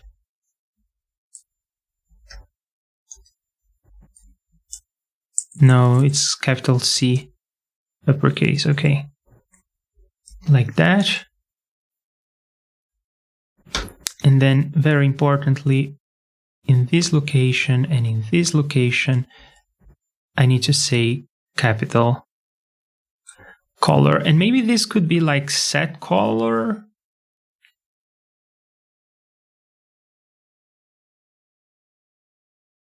Or just color.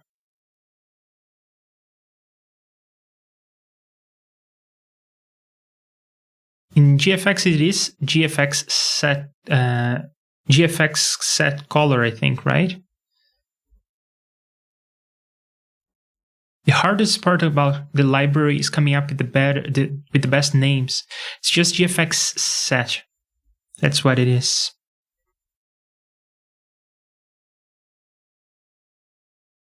I think I'll just say color, just color.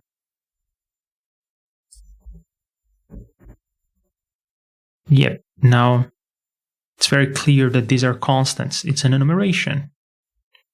There you go. Am I missing something? Gray Reaper, and blah, blah, blah. Yeah, I think this is it.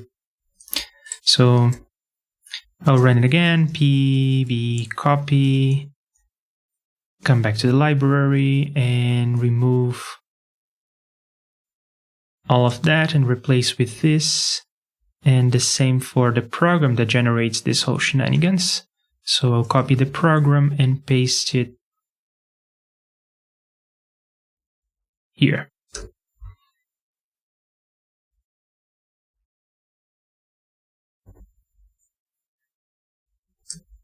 Then I don't need a.js because I pasted everything in the right locations. Then let's find occurrences of lcolor to make them uppercase.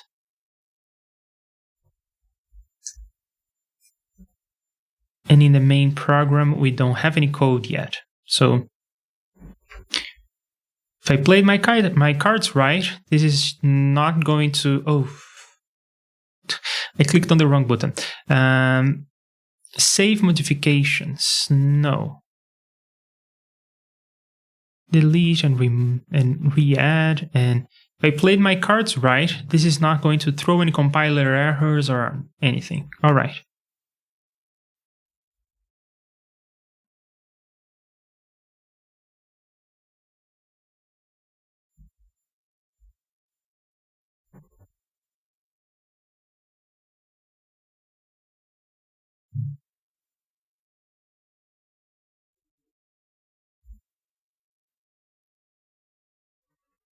Yeah, I like everything that I see here. You're setting the color and then you're saying which color you want to use from the enumeration. And then in terms of font, I worry about this later, but let's see what else we have in the design system. We have drawing functions, set background color. Well, if we are just saying color, I think we should say just background color, right?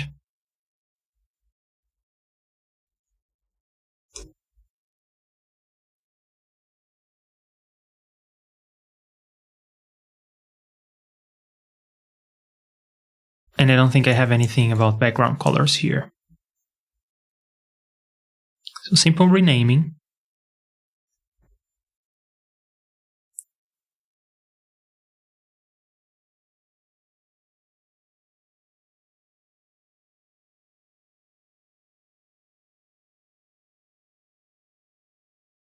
And I could have a background color function that receives as argument one of these enumeration values. And that will do the right mathematics for me.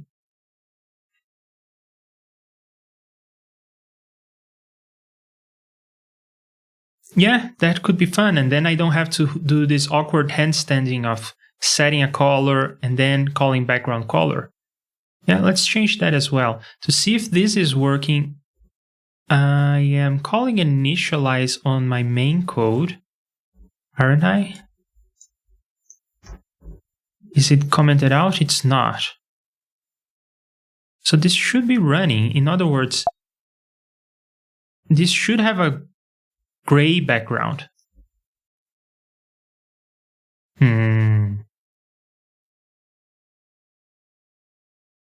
All the values of my enumeration are here. Really hope there is no limit on variable names because I will have a bunch of variable names. I don't think there is a limit on the number of variable names in JSFX. No, I don't think there is. And I have an L underscore in the beginning of everything, so you should be able to just skip this whole section. But that can be annoying, right? There will be thousands of like L underscores in your thing. It could be maybe like a Z underscore, so it goes to the end maybe. Yeah, I will have to think about this.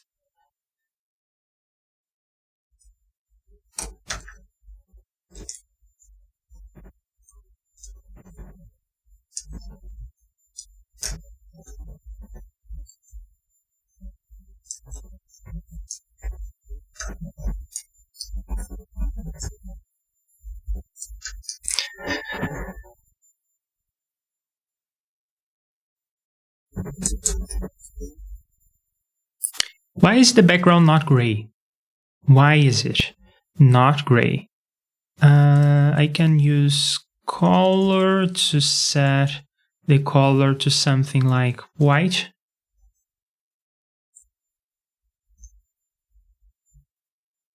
And then I can JSFX draw str of hello.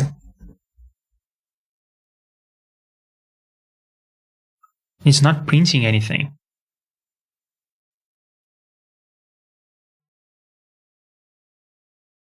Okay. It is printing. It made the screen yellow, and hello is going across the page. So I do have to set JSFX x equals JSFX y equals 10, and then the text will not fly across the page. But there is still the issue of the thing being in yellow while I set the color to white. We had this problem yesterday, but I don't remember what the solution was. Let's see. We have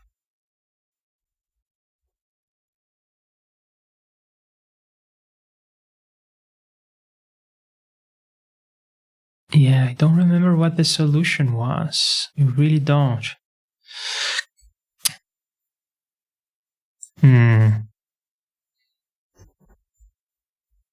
It's my text in white. It's not even in white.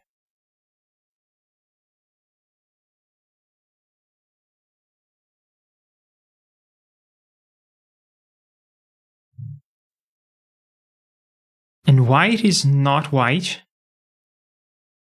This is not white.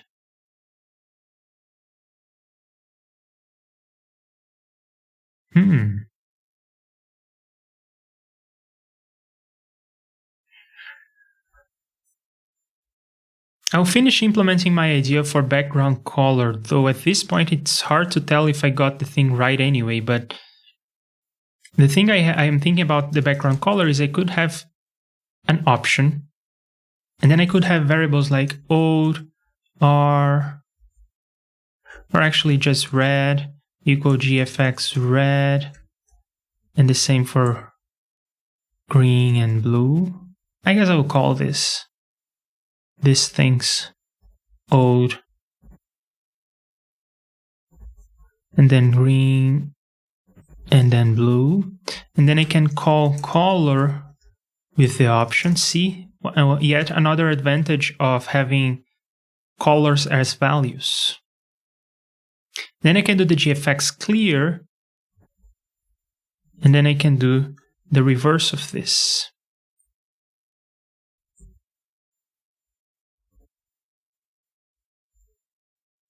To reset the colors. And then of course when I want to use this, I do it like that.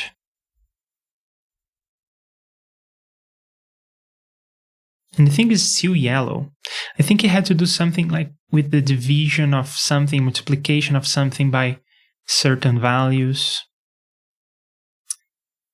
I really wish I remembered that. Yeah, let's investigate things in turn. There is an issue with our program. White is not white.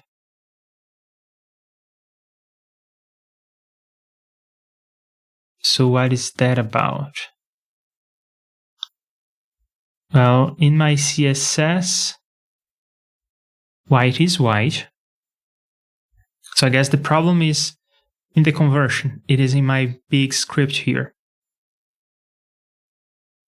Let's again pop it into an AJS file.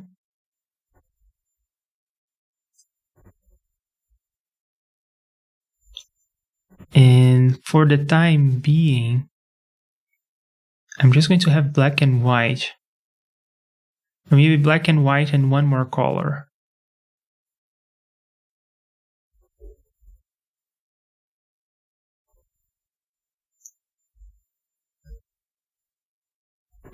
So it becomes easier to see. So white is not white, and that is an issue. Can I look at my colors?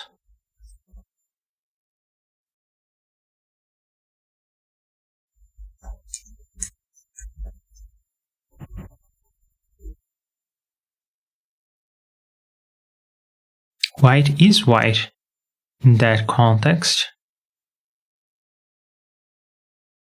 Oh, the issue is that I'm dividing by 255 twice.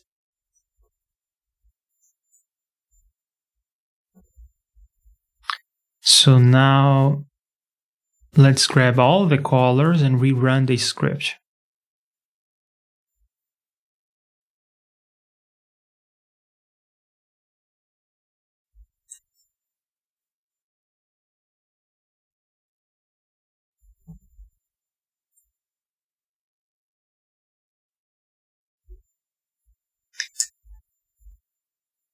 And let's make absolutely sure that we are adding stuff to the right way. So when we are adding names and colors, we are already dividing by 255, adding name and colors, dividing by 255, and when using name and colors, not dividing by anything because it's already divided.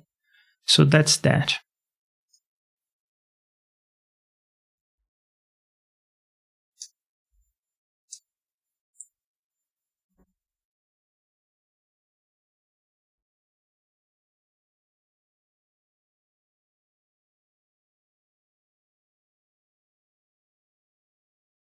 Now white is white. And Reaper gray is Reaper gray. I think that value before was wrong.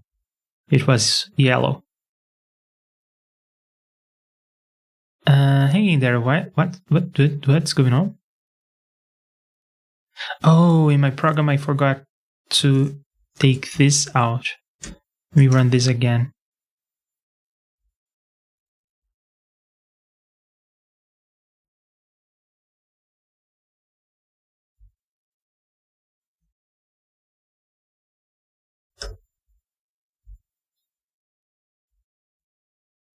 And let me also grab the program so I don't forget it.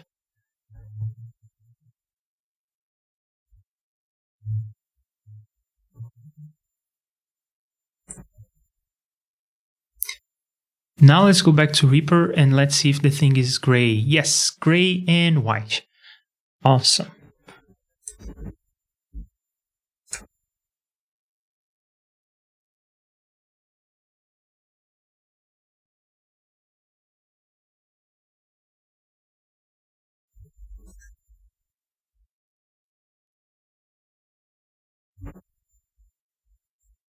Just removing a single space there. That space was not bringing me joy.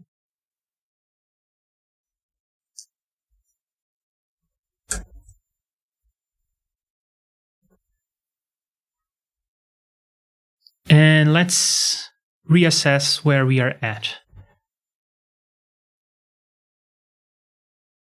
The design system has a bunch of things that I will have to worry about this because spaces are not values. So I'll have to think about that. I think I will apply the same transformation to make spaces values and border radiuses will be values as well. But colors are values now. Colors are this enumeration that you can use a function to actually transform into RGB colors.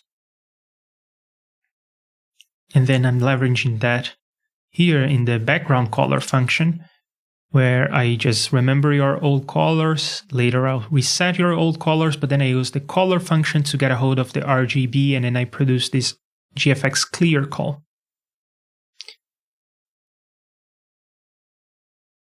And this implementation also holds water. Oh, I need to document the fact that this function that draws a rounded rectangle with fields can't be used with opacity less than 1, because then you would see the components of the two rectangles and 4 circles that make up the rounded rectangle.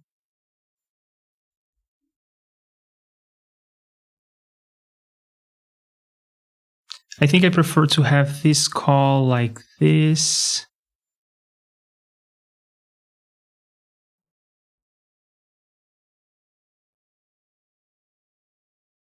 Then it's clear that I wish I had minimum working with 3 arguments, but I only have minimum working with 1 argument, with 2 arguments. So I pass 2 arguments at a time. Then this seems fair. And we don't know why we need these -1s, but we need them. And we want all of them to fill. That's the last argument. Okay, and initialize is just setting the font and setting a background color.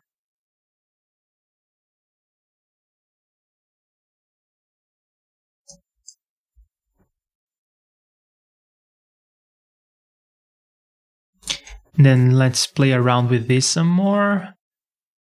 We always call initialize, and then we set the color to white. Then we set some coordinates and we draw something on the screen. That much is fine by me. Okay. So I think it's time for us to revisit all these other options and turn them into values.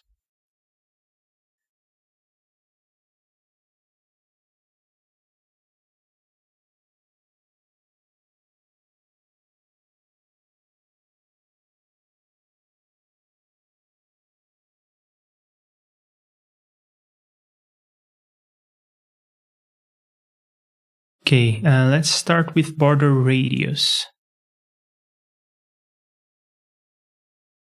I think I can do this using Visual Studio Code only without having to resort to a JavaScript program. So I want all of these to be uppercase, and I will need an enumeration. So this part I'll have to do by hand.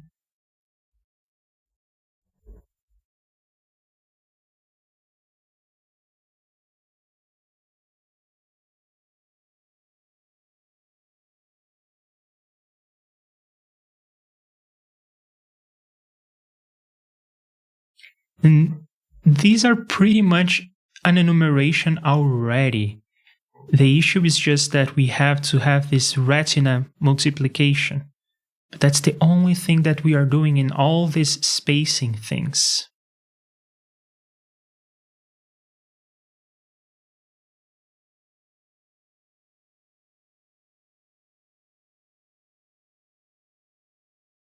Oh, see, I already had an enumeration, and the enumeration here was all capitalized. So it seems like I was thinking about that yesterday, and I was not thinking about that yesterday. Or two streams ago, I even forget. In any case, yeah. So maybe what we should have is just one function that will multiply by retina.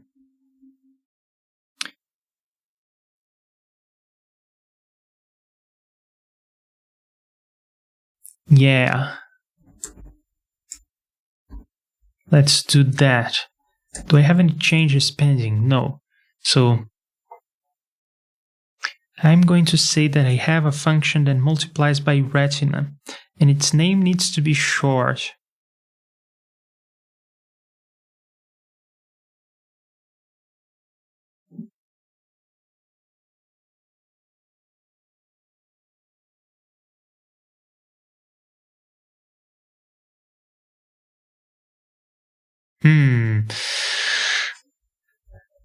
Its name needs to be short because we're going to use it often. And this multiplication by X retina is something that we are doing in lots of places. But it's the same for font sizes, and for widths, and for spaces, and whatnot. border radiuses. They are always just multiplying by retina.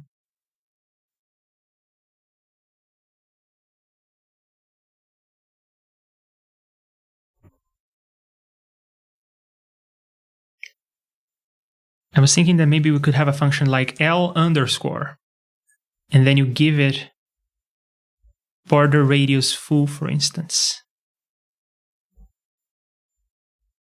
And then the function definition is L underscore is this.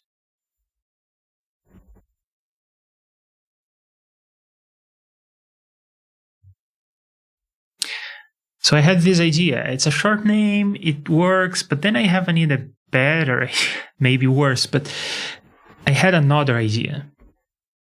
My other idea is, what if all the enumerations in the whole program for spacing, for border radius and whatnot, what if all these enumerations shared the same namespace? It's just one big enumeration. And then instead of having like L underscore color,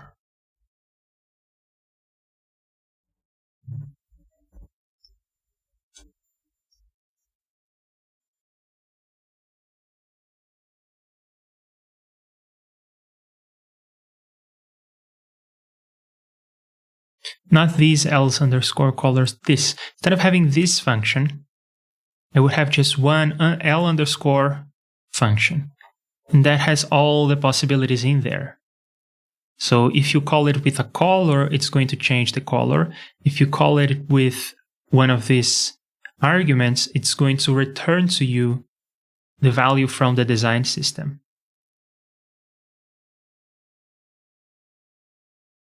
I think that idea has potential, because then everywhere where you want to use some of my values from the design system, you just say L underscore. And then you give it that. And even we could go with just underscore for the name of the library. Do you see where I'm getting at? I'm trying to get at like underscore JS. That's the inspiration here in terms of naming, or even something like jQuery, which is a $, but similar in spirit. Let's see what JSFX are going to do when we have a variable that is just underline.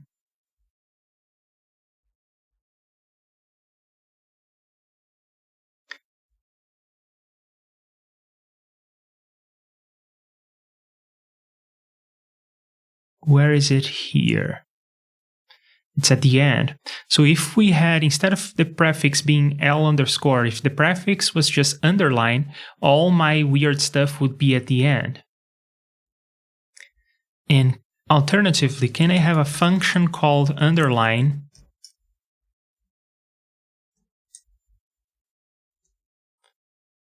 and can this function like return 43?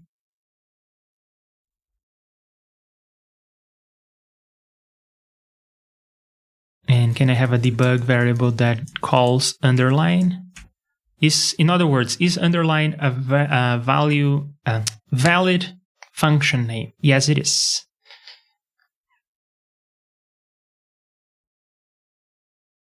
So I think we just got ourselves one big function.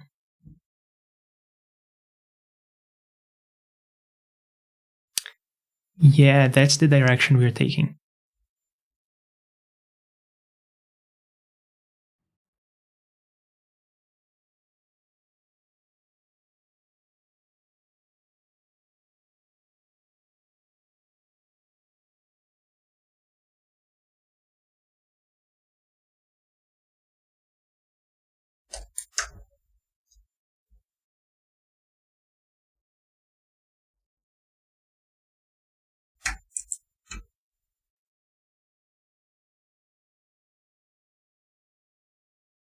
Yes, that's the direction we are taking. I think this is going to be lovely.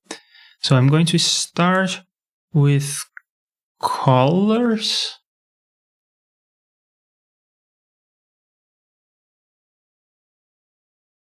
Now let's take this from top down. Let's see where this is going to take us. So I have here an auxiliary line that transforms rams into, I'll annotate this. This is ram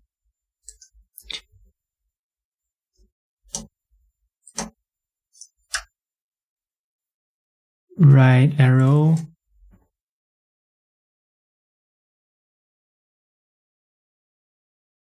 pixel.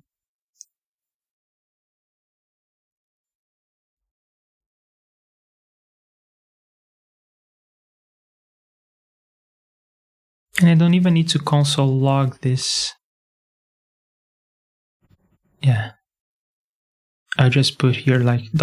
or even ____, and then replace a bunch of digits or dots, ram with, yeah, that's the line.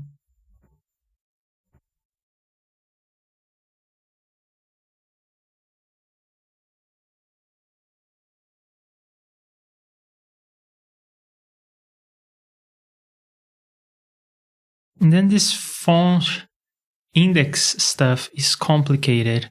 I think that it may be better for me to just have 16 font choices and that's all you're going to get, because you only have a single font family, which is Arial, and I have to force you to use that.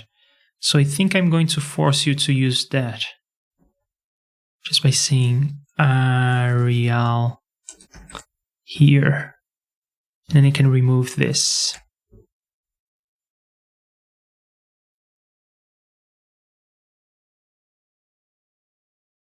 And I really need to investigate how this works. I think that the way it's working is I will set different font families, font configurations, and then I can call set font again to change, just give it the index and it will give me that flavor. Let's test to see if this really is how this works. Let's come back to our demonstration code. And I don't think it's gonna work right now because I broke some stuff, right? Yeah, in line 49.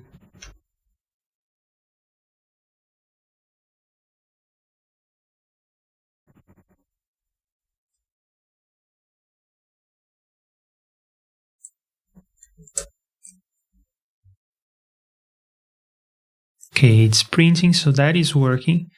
Now let's experiment with this font situation.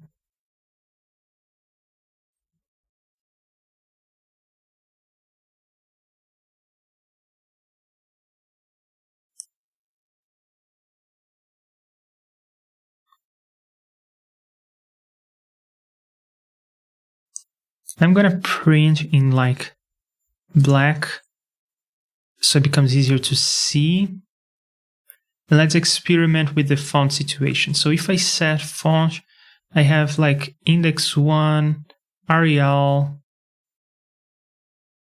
and I will have explicit values here, like 32. Okay. So what happens if I set one that is 32 and another one that is 45? It becomes bigger. And I'm setting them to the same index. Now what happens if I set font back to 1 and I don't say anything? It becomes smaller again. So it's remembering these font choices, and I can set the font like this. And because I only have Arial and I only have like 16 of these guys to work with, I think that in my initialize thing, I'm going to set all 16 of them. I'm just going to give you those 16 flavors of fonts to use.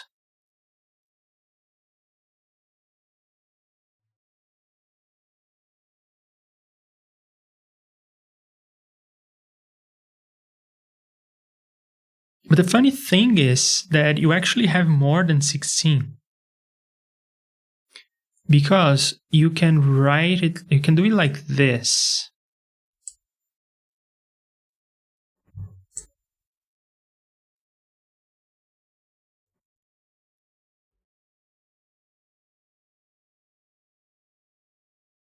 Oh no, they both grow, don't they?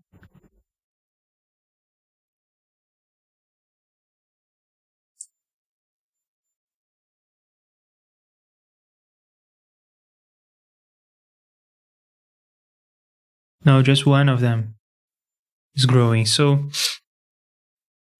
I really don't know, because it seems like I can have as many fonts as I want. I just need to set font with a different index, with the same index.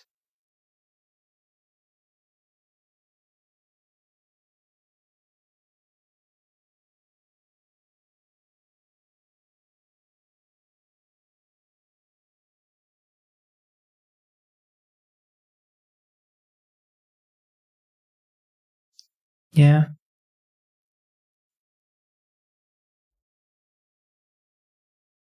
So if I wanted to have like a fixed number of fonts, I could, but I don't have to. I can give you just all the controls and you can set the font yourself. All right, fine by me. I'll take it.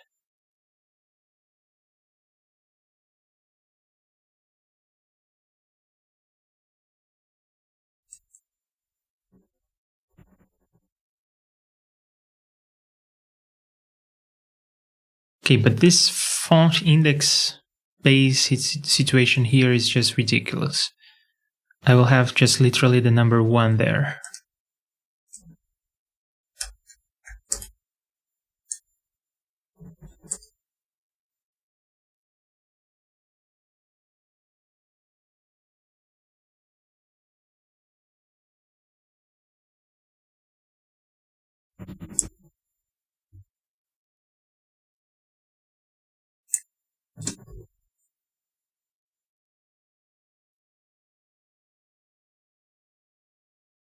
Yeah, and I will give you all the font sizes so that you can call the set font stuff yourself. So now we're going to consolidate all these options into an enumeration that goes up here, and we will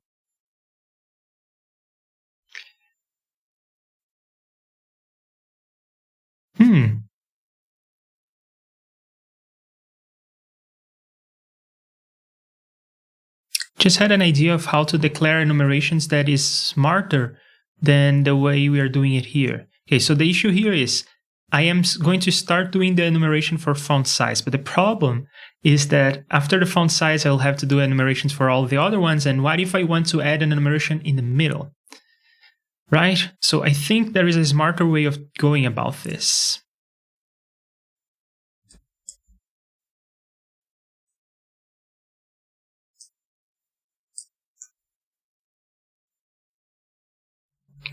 That will allow me to do enumerations much more easily. So I'll have a variable that I'll call like underscore enumeration. It starts with 0.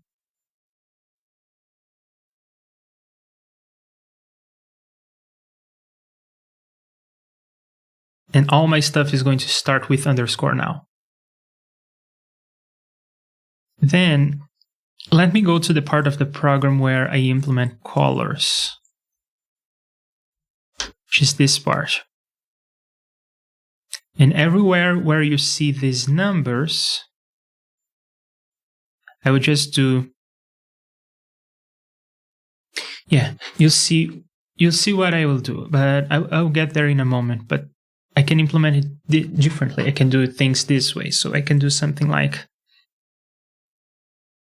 for the font sizes, for instance, can have, let me grab all of them.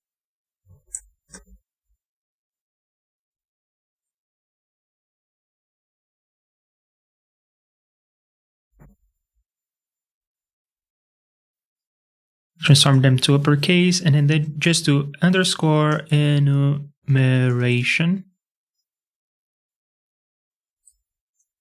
And then I do underscore enumeration plus equals 1. So this way I can reorder stuff as I see fit, but then I am going to, if I reorder things, it doesn't matter. The enumeration is still going to work. All the values are going to be distinct, and that's everything I care about, the values being distinct. So let's save this and run this with a full compile reset, and we should have some stuff at the end with underscores. You see the enumeration here? Oh, but I still have the L in the front.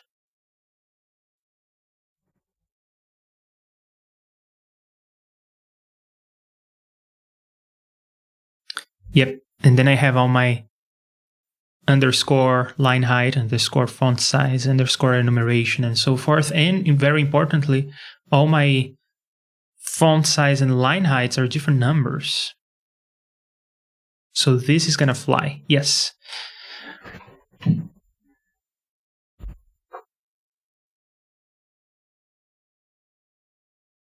All right.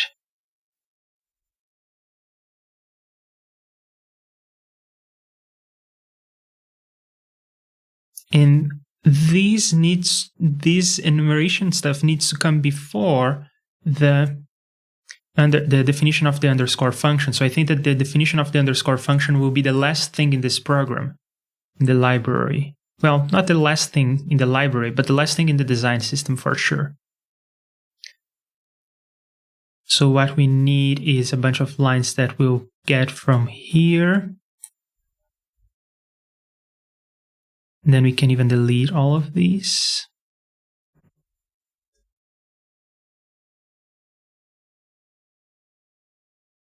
Then what we have to say is, if option is equal to this, but capitalized, question mark, return those values. Otherwise, go to the next one.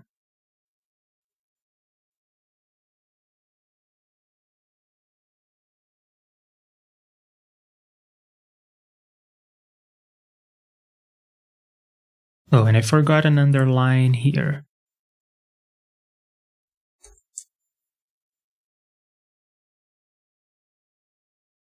And then how do we actually use this? For instance, we have a font size that we are using here. Yeah, at the end of the program, we are using a font size. So I just call underscore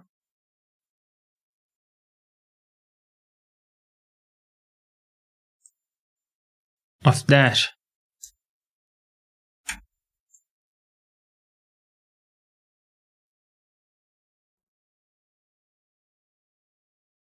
Not working. Line height is not defined, and we are using line height in our program? Line 29? Okay, we are, but this is just a preamble of things that should be commented out anyway. So there you go. Whoops. If you hit Command when you're scrolling, then it increases the font size.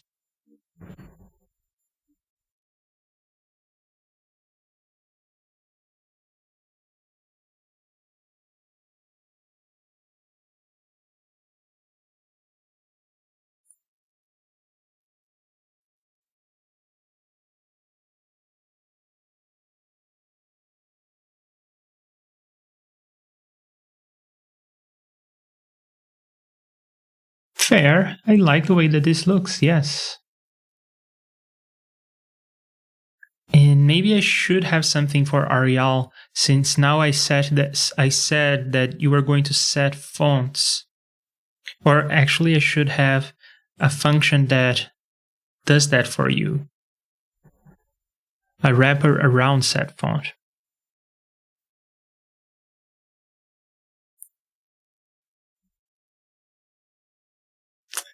Yes, I will have one of those. I'll call it font. And let me see all the things that you need to pass to set font. Font face, size, and flags.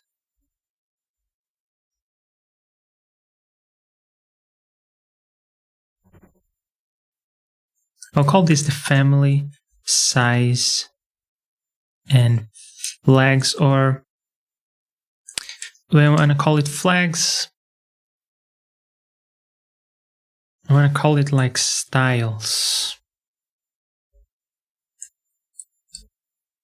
And that will do JSFX set font of Arial. And it will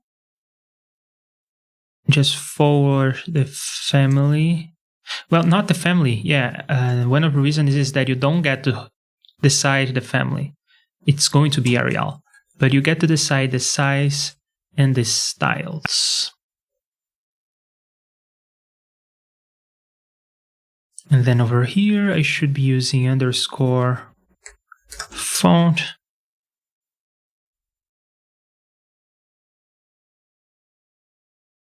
With a size of font size extra small. Well, it wouldn't hurt for me to do this, so you don't have to call it yourself, right?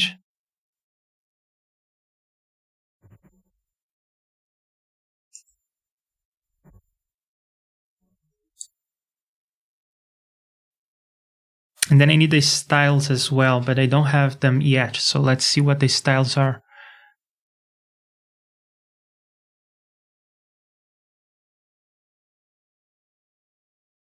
Okay. Multi-byte character. I for italics, U for underline, and B for bold.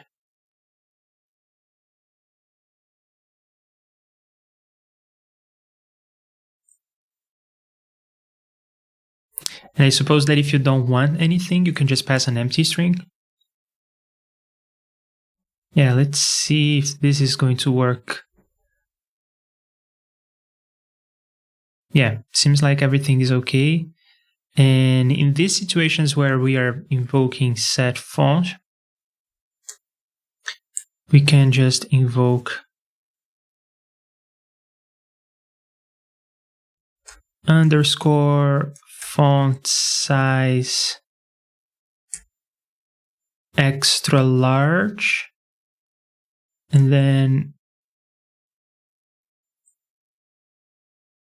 as for the flags, empty, and then font size extra large 8, and then for the flags, I.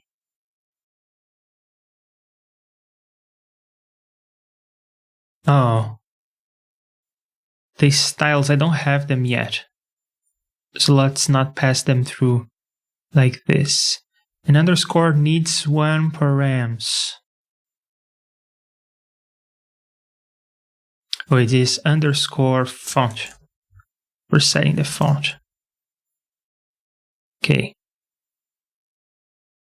And if I pass like B for bold, it doesn't work. If I pass I, so it seems like it just doesn't work. Let's see what the documentation has to say. The documentation doesn't have any examples of this. Let's see what people are doing with this.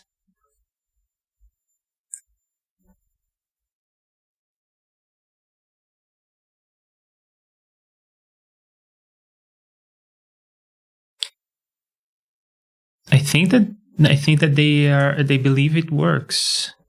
Do I need to pass this? Well, let's copy the code that they have.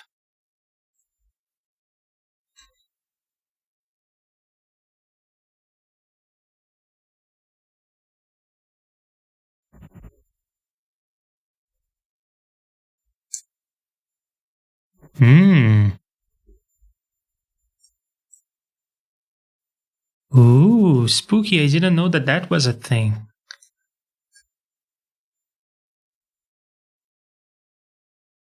Underscore doesn't seem to work, but italics and bold do work.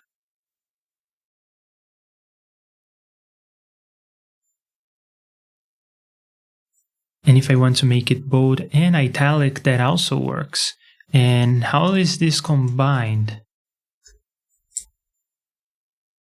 Yeah, nothing like that. Can I have this as a variable?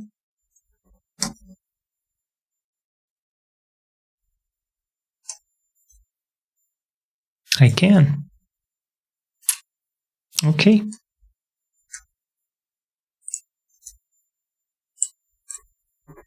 So I think I'll just have a enumeration for styles as well. Let's go and do that. And it's going to be super quick. So font size, now the implementation is split. I need to always implement the enumeration and then implement the actual options. Yeah, that's unfortunate, but it needs to be this way. Because this needs to be in the global scope and this needs to be inside the function definition. So there is no way around that. But let's do we already have the font size. We have the font family. We just need the font style.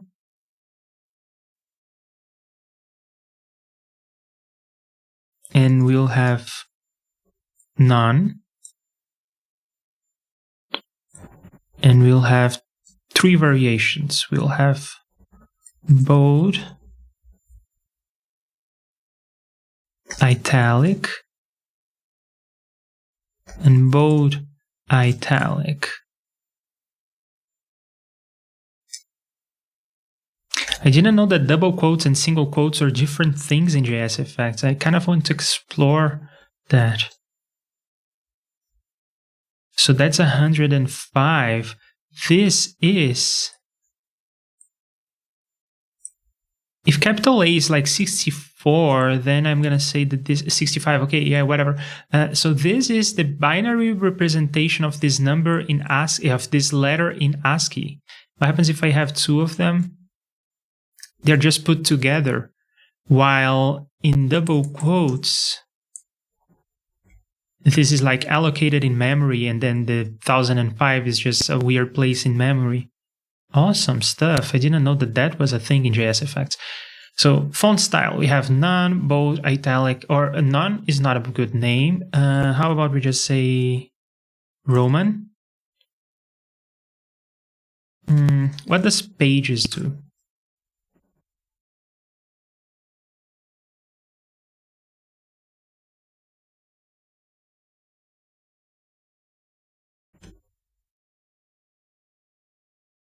You have, you have bold or italics, but you don't have like, well, okay, there is bold and bold italic, and then there is regular. So we're going to say that it's regular. Okay, regular, bold, italic, and bold italic. Those are our options of font styles. But look at me being silly. This is not the right place to do this. I need to split this in half. We'll have a font styles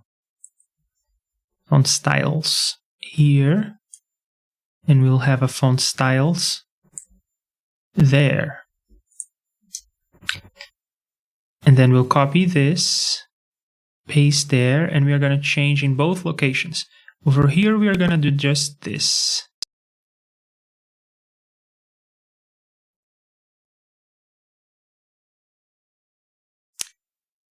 And over there,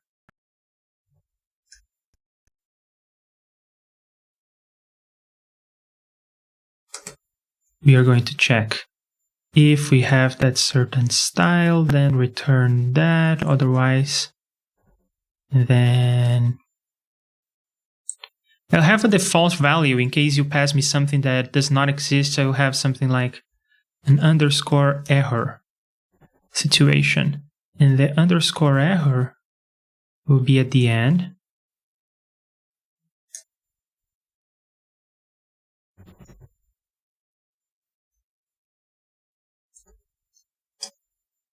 And it will be like a big negative number.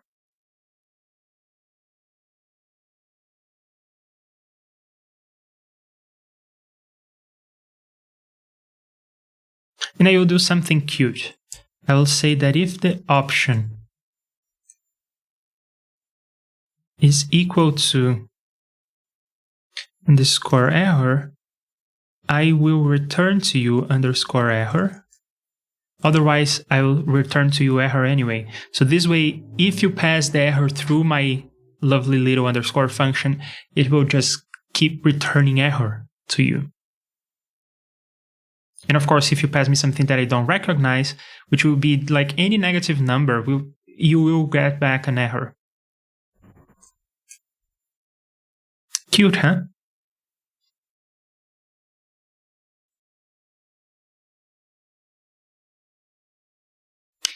Okay, so I want some spaces in here.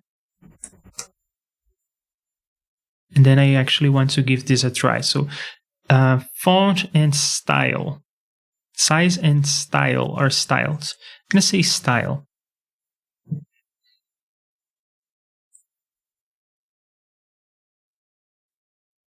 And then to actually use this, I have to say something like underscore regular. Or actually it is font style regular. Just like that, right? Yes, right.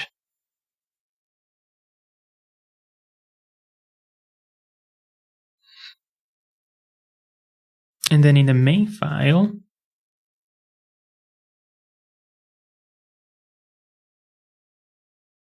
I'll stop using set font this way. I'm going to set a color. And I'm going to set a font, which will be... Well, do I already have the font sizes? I think I do. So I can just say underscore font size extra large 3. And then for the style, I'll go with like bold italic. Very easy to recognize.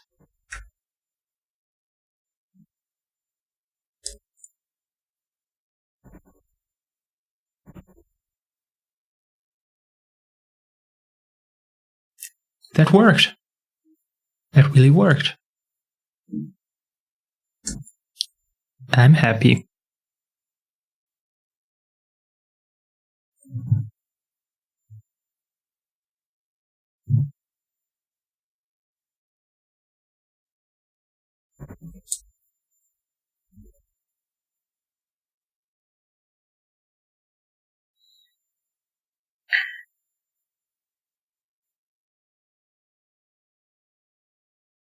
Yeah, let's continue with, like, for instance, text alignment stuff. And width and height and spaces and border radiuses. That all should be relatively straightforward and uneventful. So let's go ahead and do that. So text alignments comes next. And I'm going to change it so it doesn't have the L in the beginning. And I'm going to copy it over here, even with this header.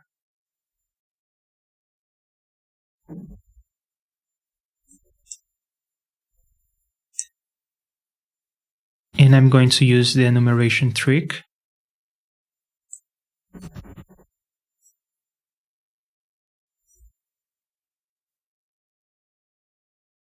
And then over here, I'm going to do the checking of the option trick.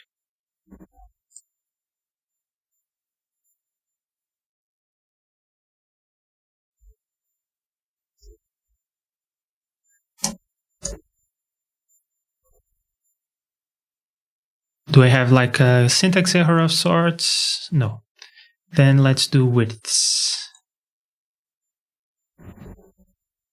And I will paste it here and I will paste it above.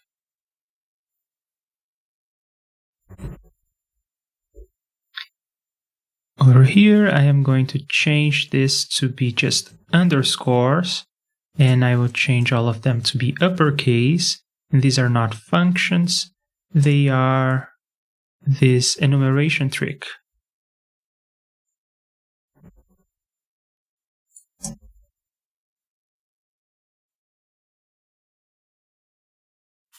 Over there, they are not functions, they are checking the option, uppercase, question mark, and column.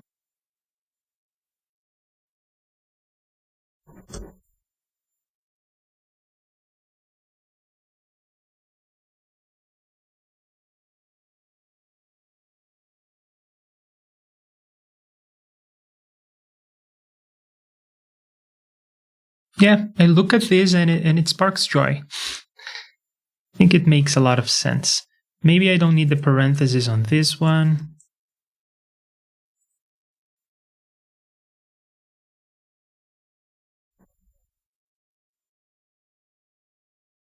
And yep.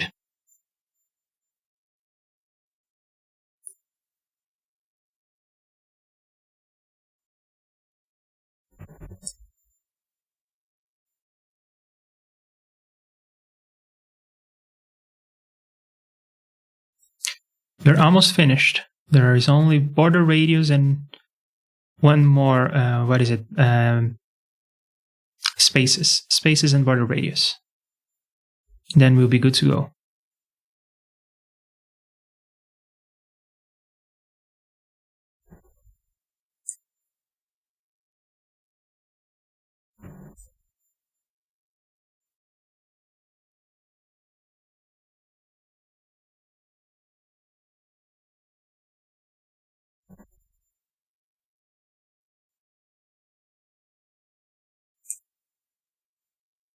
I find this kind of refactoring very relaxing.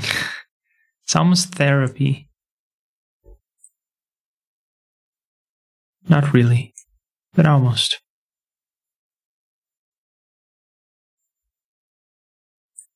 And I like finding clever ways of doing this in one step. I'll admit to that. And when I say in one step, like what I'm doing right now, where I'm trying to be clever and replace everything in one pass with just Visual Studio Code shenanigans thing, I find that very amusing.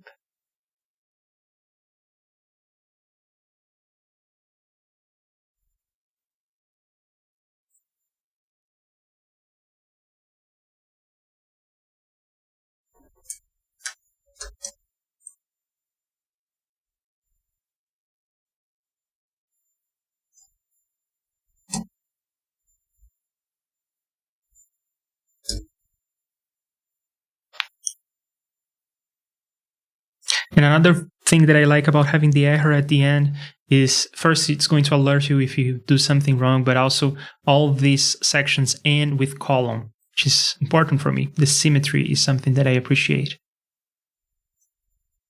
Okay, I think I did spaces. Do I have any sort of syntax error? No. And then let's move on to border radius. And then we'll tackle color, which is, of course, the most interesting part.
Yeah, I think we did it. I think we are ready to tackle colors for one last time, I hope.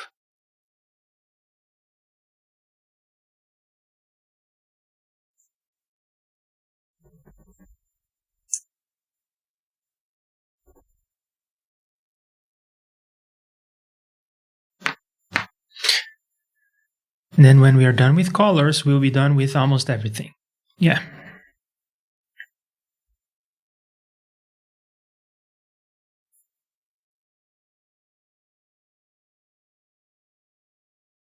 And we have a section here called drawing functions, but I don't think it's exactly drawing functions. So I'll have another section. The thing that is for rounded rectangle fill, that is a drawing function. But these are not drawing functions. They are, what are they?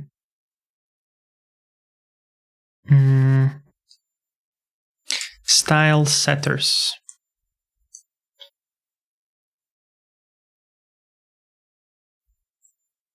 And let's find all the places where we are using L background color. I don't think we are using that here, so it should only be here. We are only using that in 2 places. We just change from L underscore to not having an L underscore. And L initialize will be just underscore initialize. We need to change that here. And rounded rectangle fill,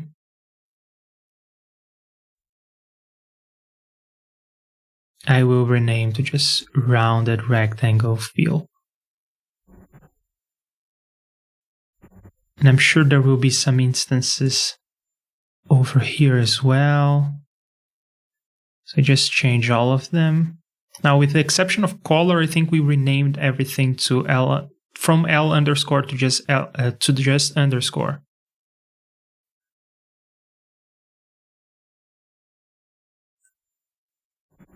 Do I have any syntax errors or anything? No, it seems to be still all right. Finding disturbing that I'm not making any mistakes. I think there is some kind of mistake, but Reaper is not updating correctly. Yeah. Let's do colors. I will once again grab this program and paste into another buffer.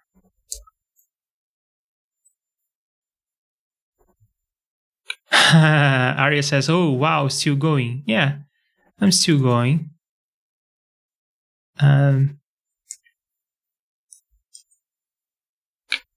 Very low key, just having fun, refactoring stuff. I think that we are landing somewhere nice. Very low key.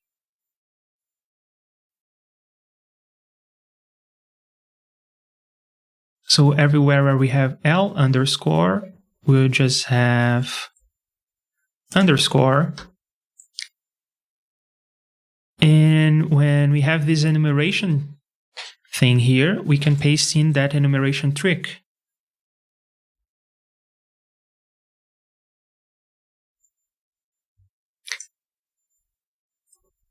Just like that. Then we don't need to actually have the index. We can just have const color of colors. And then here we can just say color name.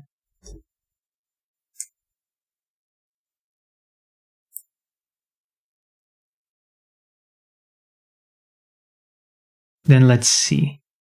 Option underscore color, and then do all that. And I will have a column at the end because this is going to concatenate into everything else. And I don't need to have a special function definition.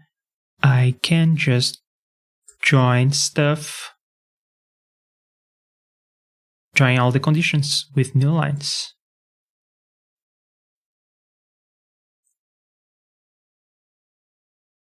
Now this script can be simplified a bit because I don't need to have that anymore.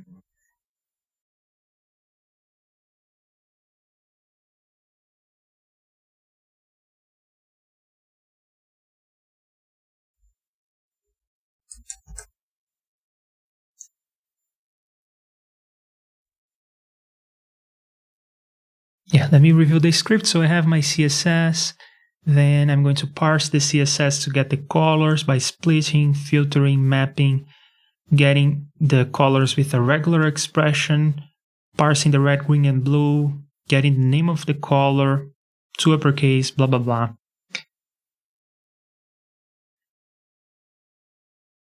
Then I'm going to create my gray Reaper. And then the enumeration is going to be, oh, this is kind of silly, isn't it? Why don't you just console log? So I guess the theme of today is that we are making things more complicated, making things simpler again, making things more complicated, making things simpler again. That's what we're doing. And then the conditions can also be simpler. Now this is pure gold. Pure gold.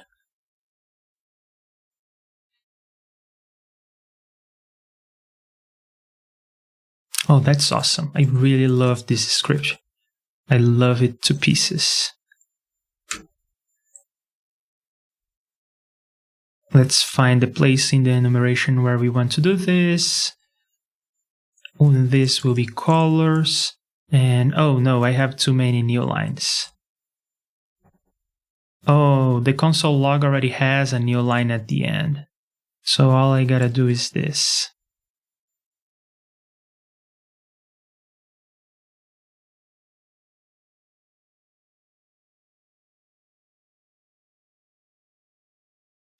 Awesome. Let me find the colors, or where the colors should be, right there.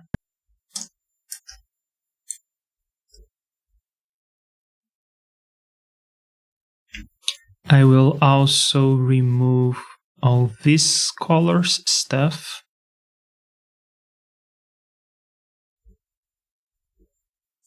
And I will grab my program and paste it, I guess, near where I define the colors.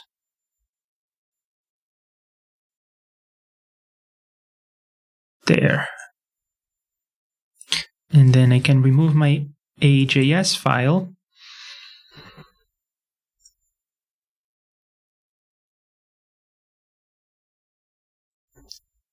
Let's see the changes. So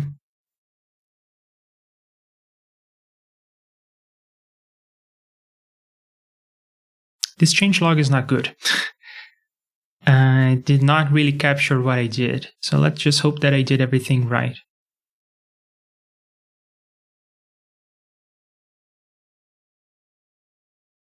Yeah, just this change log is just pure garbage. It removed, it didn't capture the intent of the changes I did in the code. But never mind that. Let's double check that we have everything correctly. So we have an enumeration, and then we have the underscore function, the big old, or new, I guess in this case, the big new underscore function. So we have font sizes, check. Font styles, check. Text alignments, check. Widths, check. Now, you may be thinking, that is a weird dichotomy you have here. Well, the reason I have this is that I want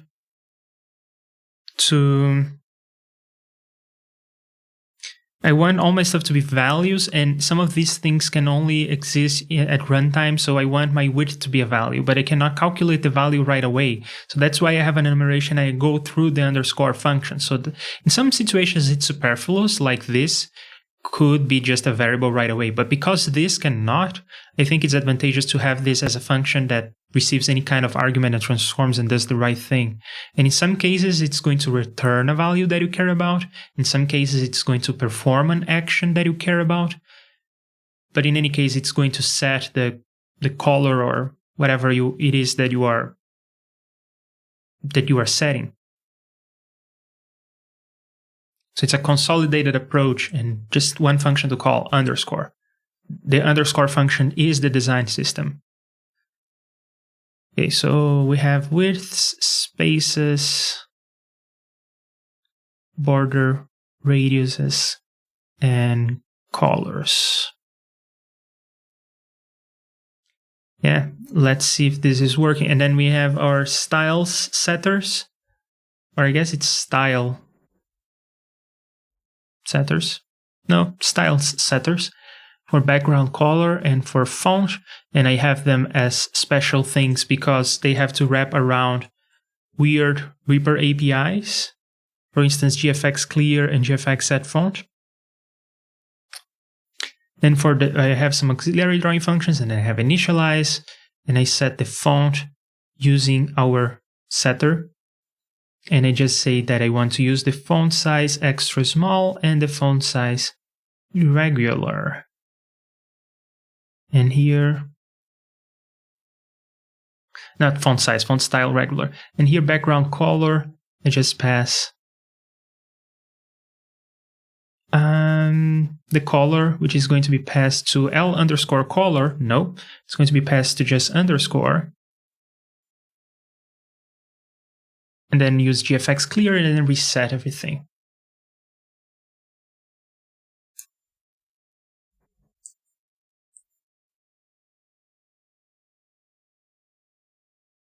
Then on this demonstration file,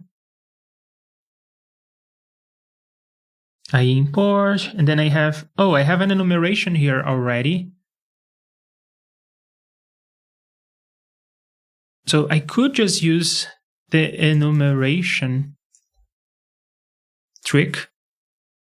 Now, this is going to make everything in the program into a big enumeration, but that may be advantageous, and it sets the pattern for how to do enumerations using my library. So I'm going to have that.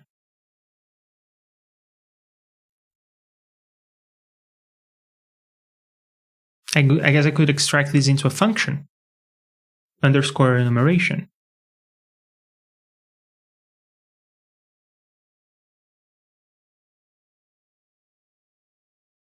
Because then you don't have to remember to do this pattern, this whole shenanigans. Yes, let's do that.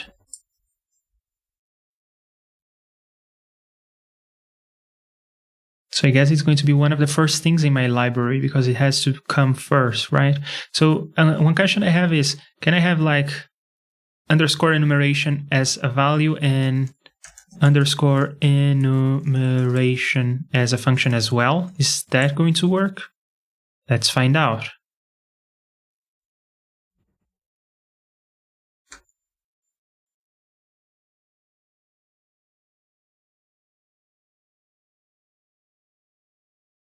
Oh no, L_color undefined.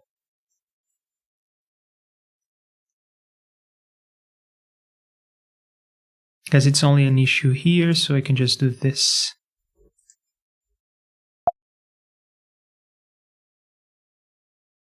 Underscore color is undefined because now it's just underscore.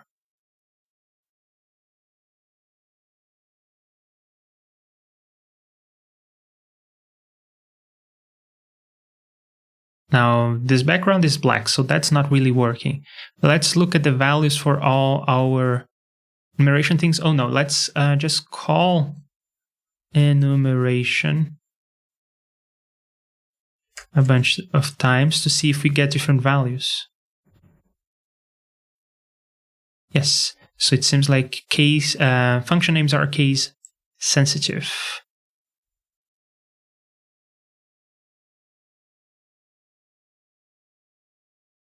So we can find everywhere where we are doing this, and instead we just do enumeration.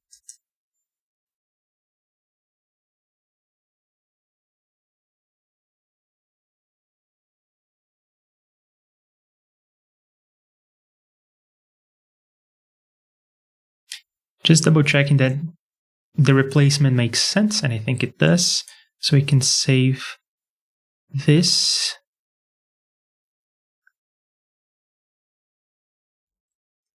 Let's see if there is some syntax error of any sort. No, and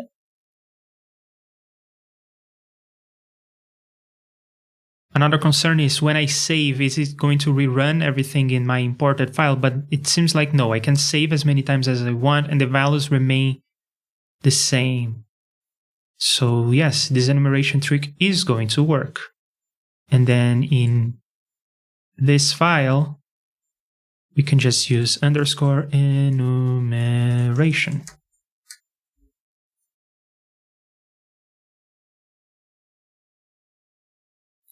And then let's look for things like page colors. Yes, they are big numbers.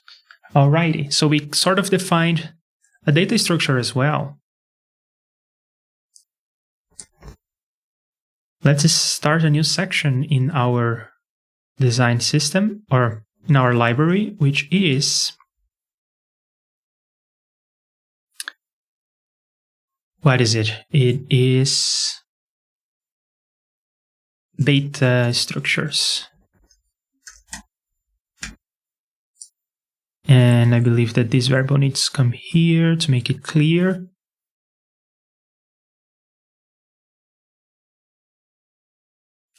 And I will call this like at initialization as opposed to initialize, which is a JSFX initialization kind of thing.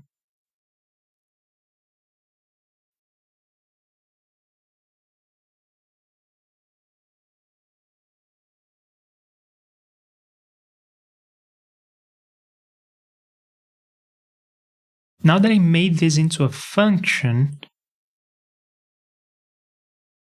I can have a little JSFX trick.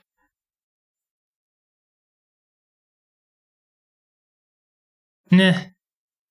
And there are others, like there is global, but there is also instance and so forth. So I guess I could kind of hide this enumeration variable, but I'm not going to. I'm going to keep things simple.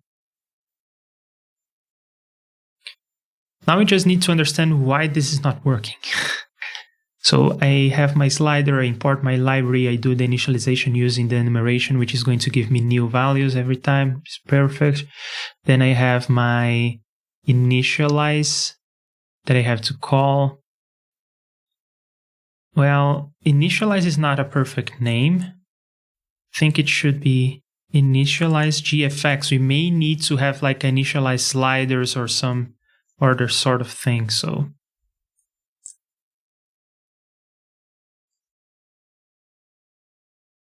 yeah. And then it's clear initializers. Then it is clear that this is just a hook into the JSFX code from my library in case my library needs to do something at the JSFX block. And we may have others like this. So we're just setting the font to extra small and regular and a background color of L color gray Reaper. That is our mistake. In fact, let me globally look for L, capital L underscore.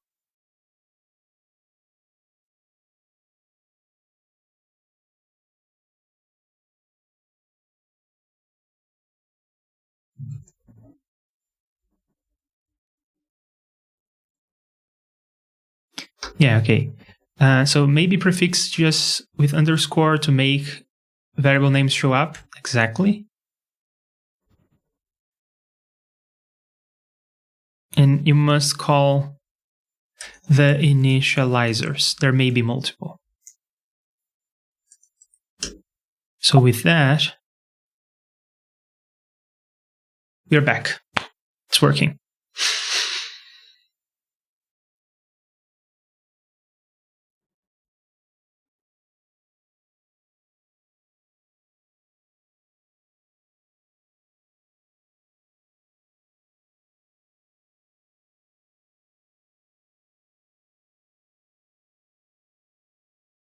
And the init initialization is special because I have access to the init block. So I can do it right there. But the other ones, I need some functions that you must call.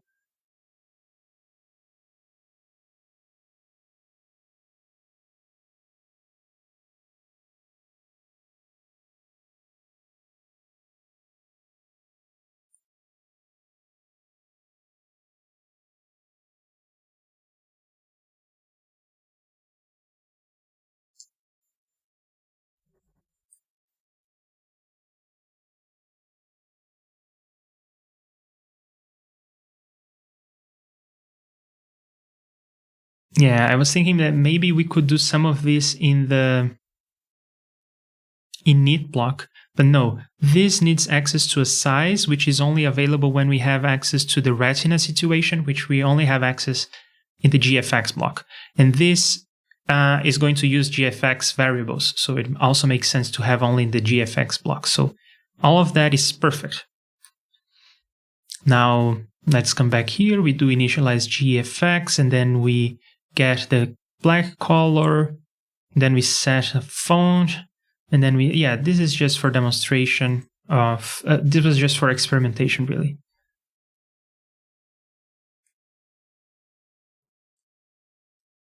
Now we should be back into a state where we have just a... See, I think I got stuck in this state again. IDQG Sound says, I approve of the font for hello because it looks like my logo. Sort of, yeah. But see, I think I got stuck in that state again because I am not getting rid of this hello. I need to remove and re-add the effect. And now it's just a black screen.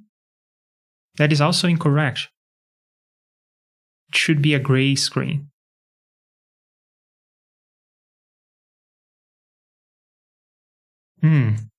Well, there is a mistake that I spot already.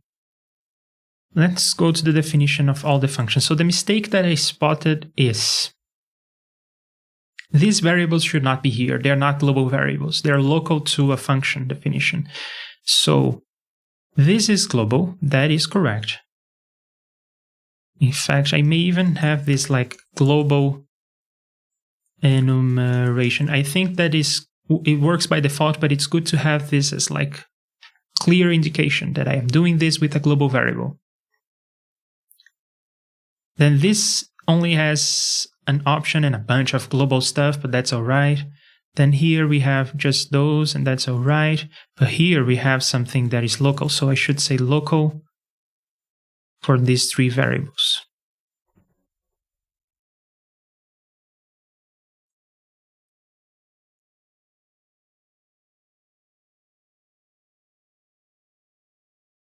And then here I'm just changing a variable that you gave me, so that's all right as well. Okay. So nothing changed. But those little variables are no longer here. The old red, green, and blue no longer there. So that was good.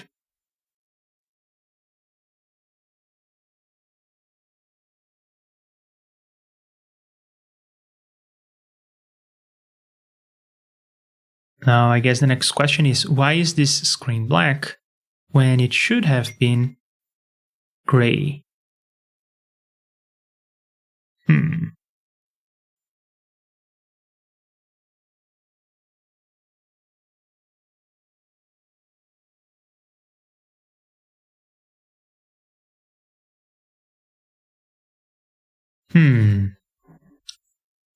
Let's add a debug variable here to make sure that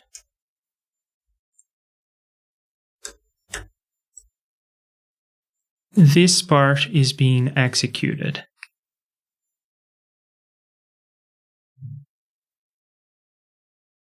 It is.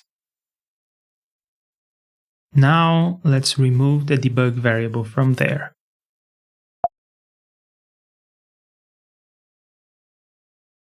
See, it's still updating the debug variable, and that is incorrect. That's weird. Now let's go into the initializer and create a debug variable there. And it's being called. Now let's go to the background color function.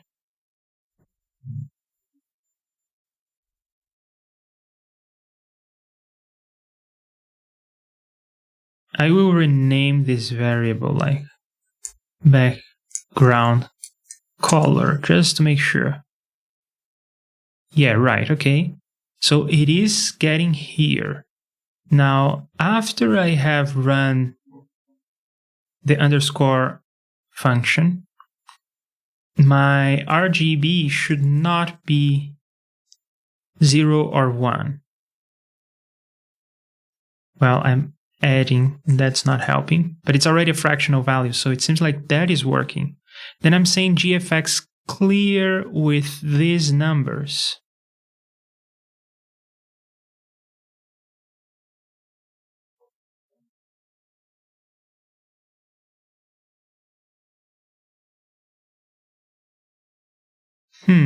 Let's see what the computation here is giving us. It's going to just be a big number. It is just a big number. So we are calling the GFX clear code. Is it an issue that I'm resetting stuff after the fact? Is it an issue that I'm calling GFX clear, but then I'm not doing anything else in the GFX situation? I'm not like writing a string or drawing something. Does it require me to draw something?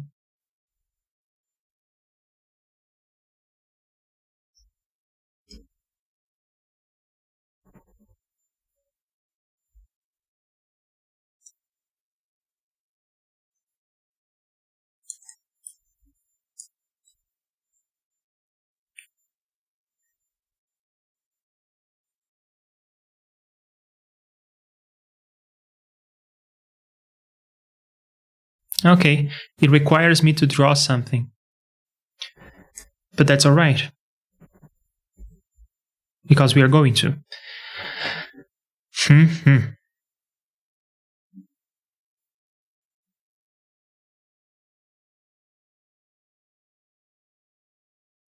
Okay, so I think it's time for me to wrap up.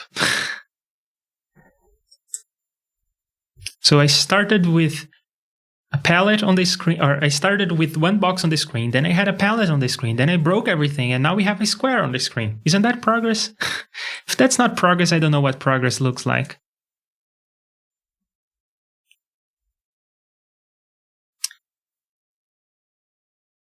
I'm going to take 12 more minutes before I wrap up. I really want to wrap up, but I'll take 12 more minutes to try to recreate at least some of the palette using this new stuff that I created. Because I think it's going to go great. I think it's going to be great. Yeah, let's just do one of these things. So we know that we will have this preamble. It kind of works. Let's see if we can do a global replacement for all these L underscores. No, they kind of changed semantics as well. So I guess we'll have to recreate everything from scratch. And we'll try to do this loop that we did in JavaScript. We'll try to do it in JSFX. And I think that will fly now. We'll see. Okay, so we have a box. And the box will have a width of L, no, not L, just underscore space of 8. And the box will have a height of, so I guess I need to go from the inside out. The box will have a palette. I'll call the palette box what used to be the palette box, just the palette. Or I'll call it like the square. I'll call it the palette. And that will have a width of this. And the palette will have a height of that as well. Then the box will have a label. I guess box is a terrible name. Yeah, box is a terrible name. I'll call this the palette. And then this I'm going to call the sample. So palette sample width. palette sample height, palette label,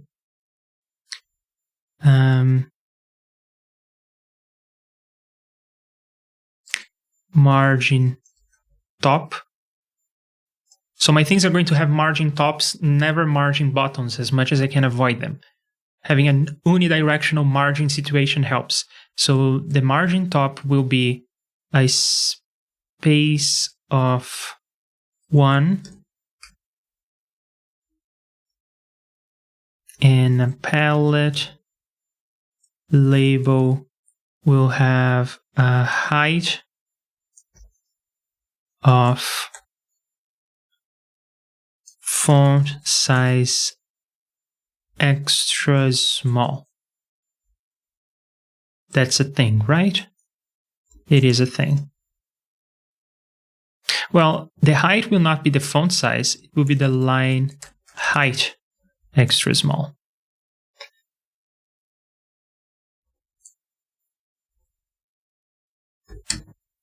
So we have a palette sample width and height. We have a label height. We don't need the width because it will be the same. Well, I guess I better have that explicitly, right? Doesn't hurt. We are not paying for variables here.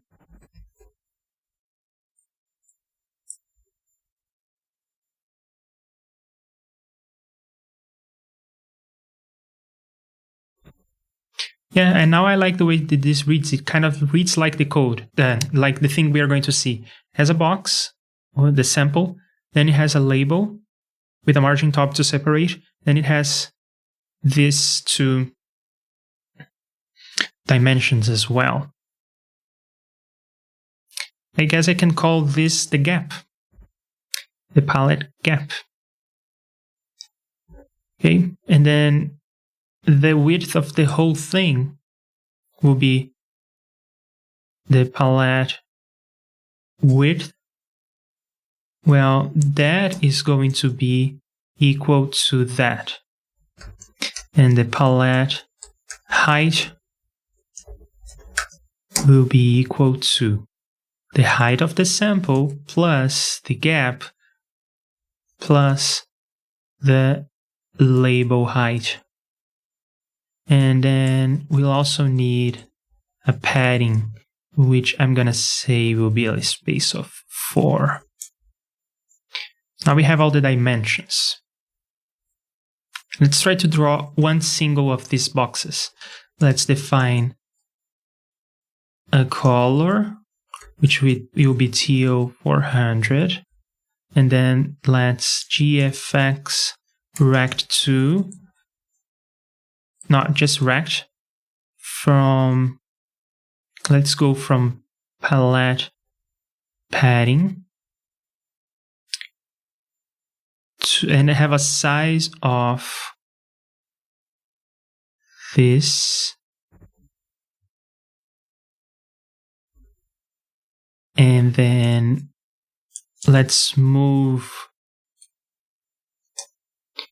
to,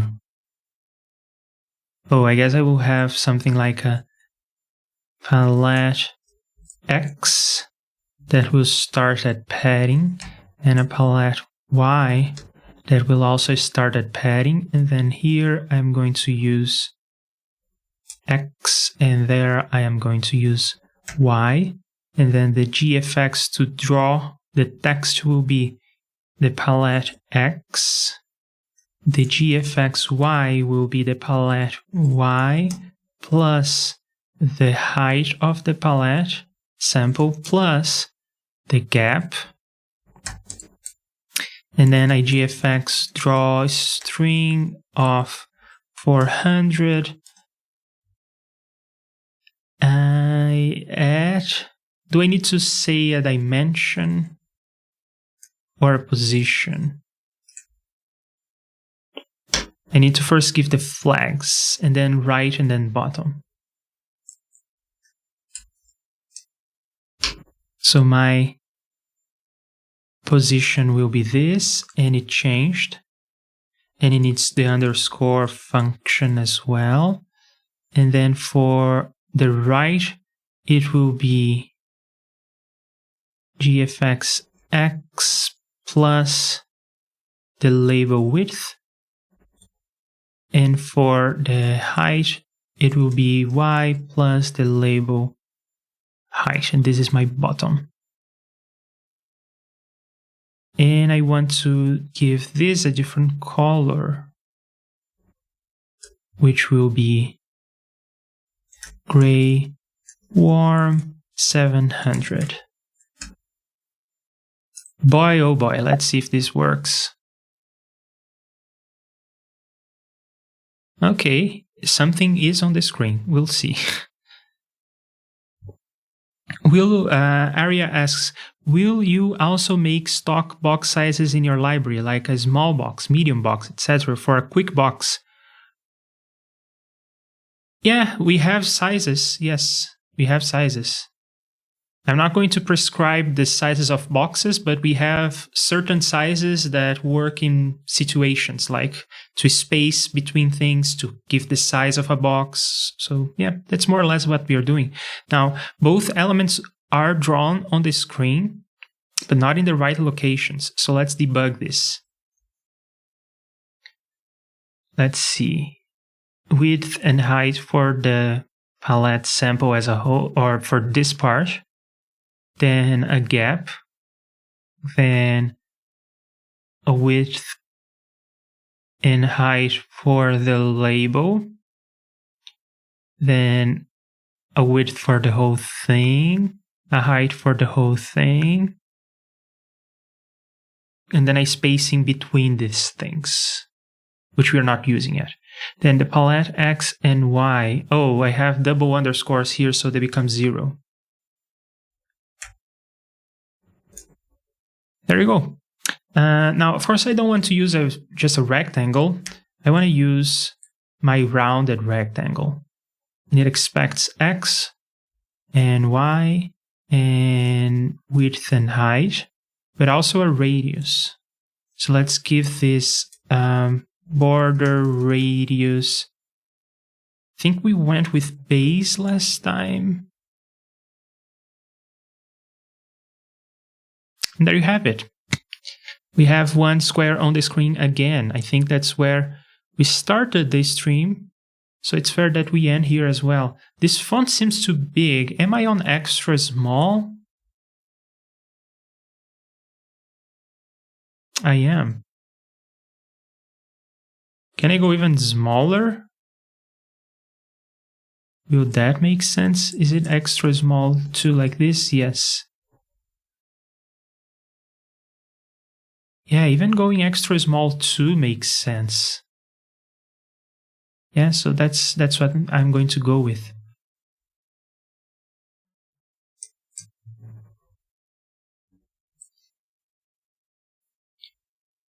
Yeah, lovely little box. And we end where we started. But this whole loop will be done in JSFX. It will be a lot of fun. And let's just stare at the code for a moment.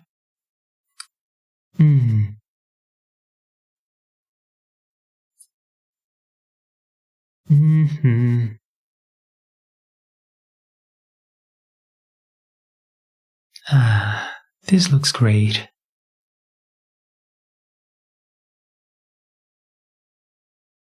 Yeah.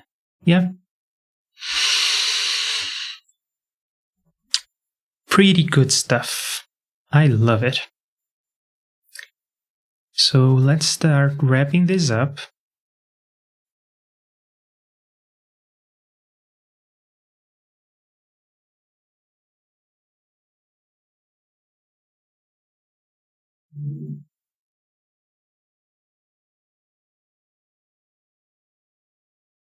Oh no, they became copies of the existing files. No.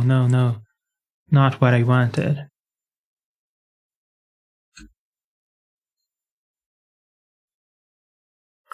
Aria has one last question. Yes, go ahead, ask away.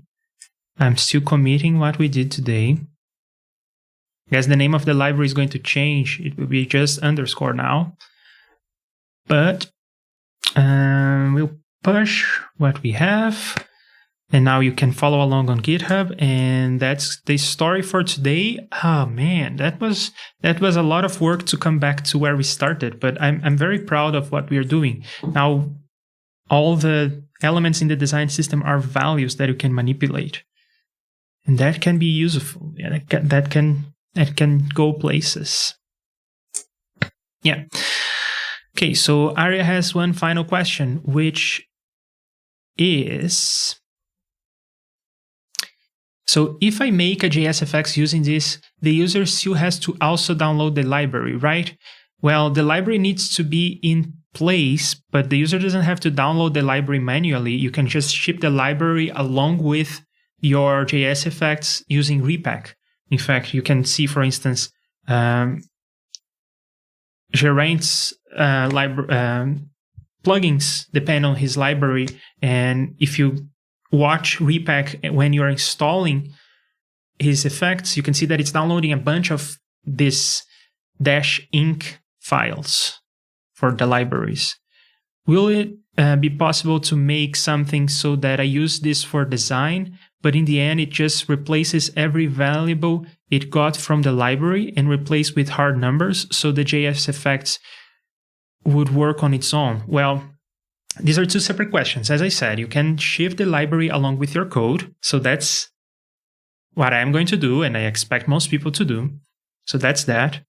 But your other question is also interesting, because the way I architected things, especially today, I was not thinking about performance. Well, I thought about performance, and I decided that I would prefer readability instead. But the core of our design system, the core of the library, is this big function called underscore that receives an option, which is an enumeration of everything that exists in the design system. So this enumeration is a bunch of things. And for every time that you are changing like one color, it's going to check, is this option that? Is this option that? Is this option that? In other words, what we are doing is actually a very profound thing. The thing that we did today is very profound. We used to have one function per element in the design system. And it has to be a function because we need to multiply by the retina stuff. And in the case of colors, it needs to set 3 different variables. So it has to be a function. But we used to have a single function, or we used to have one function per element in the design system, one function per font size, one function per color, and so forth. What that allows the compiler, the JSFX compiler, to do is it knows exactly where to go. When you call a function, the compiler, when it's preparing your code, it knows exactly where that function is going to live, and it points to that function directly. And that's super fast to execute because it happens only once. It's something in the programming language theory circles. It's called it's an static binding. The binding between the function calls and the function definitions is static. The compiler knows that. So the compiler optimizes everything, and it's super, super fast. In fact, you may be wondering, why can functions in JSFX can only call other functions that are above? That's why I have my initialize stuff at the end, because it needs to call other functions, and this function definition cannot appear above. Well, it's because the compiler is doing exactly that. It's reading your program from top to down, and when it sees a function call, it knows exactly where the function definition is because it has already passed there, and it puts a direct static pointer to that location. Now, what we did today with this refactoring, where we have a single function that is doing the dispatch for us, this is called dynamic binding or dynamic dispatch. It means that at runtime, we need to resolve what is the code that you want me to run. Do you want me to run this thing that is going to multiply by retina? Do you want me to set a color? What do you want me to do? Well, this is dynamic dispatch. It means that the function call is going to be resolved at runtime, and it has to be resolved as many times as you call it, which is at the same time super slow, or I don't know, we'll see. We'll see if this is slow enough that it's a problem. But it's slower, definitely. It's slower. Maybe negligibly slower, but slower. But on the other hand, it's much more powerful because we can decide where to go at runtime. which means that previously we had code that looked like this. And this function call, for the reasons I explained, the compiler needs to know where this function lives, where this function definition is. So this function call cannot be constructed at runtime. I cannot make a function that is a value that will call this. There's no way for me to access this at runtime. But with my little underscore function, I can just call the underscore function with a value that I generated at runtime. And I can store these options in arrays if I want. I can store these functions in variables or these enumerations. I can store them in values. I can manipulate them. I can do whatever I want. And then I can call the underscore function, which is going to do the right thing for me. So this is dynamic dispatch. It's a super profound transformation. And it wasn't by accident. Of course, I was thinking, well, I have static dispatch here. I think I want dynamic dispatch. Yeah, so super profound stuff that we did. And yeah, and that means that it's slower. So it could be nice to try to inline everything, to try to replace all the values. Now, it's not a direct replacement. It's not trivial because they are functions. So it's not exactly transforming all occurrences of this into a number. It's transforming all occurrences of this into a function call. And that's something that you could do because the function bodies here are all static. They are not doing anything interesting. So you could find all occurrences of this in the code base and transform into occurrences of that. If you start doing that, you are entering into another territory called macros. What you're proposing is a macro system. And many languages have that. C and C++, to mention the classic ones, but also Lisp and Rust. Yeah, so many programming languages have this concept of macros. So it's going to transform the code at the compilation stage. And that's what you're proposing, which is super powerful in terms of performance, but it also gets complicated, and JSFX is far from having something like that.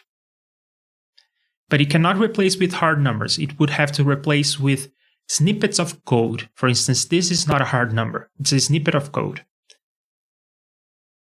Yeah, and then if you did that pre-processing step, that macro expansion process, you could deliver a single file. Alternatively, if your goal is just deliver a single file, you could copy this and paste into your effect.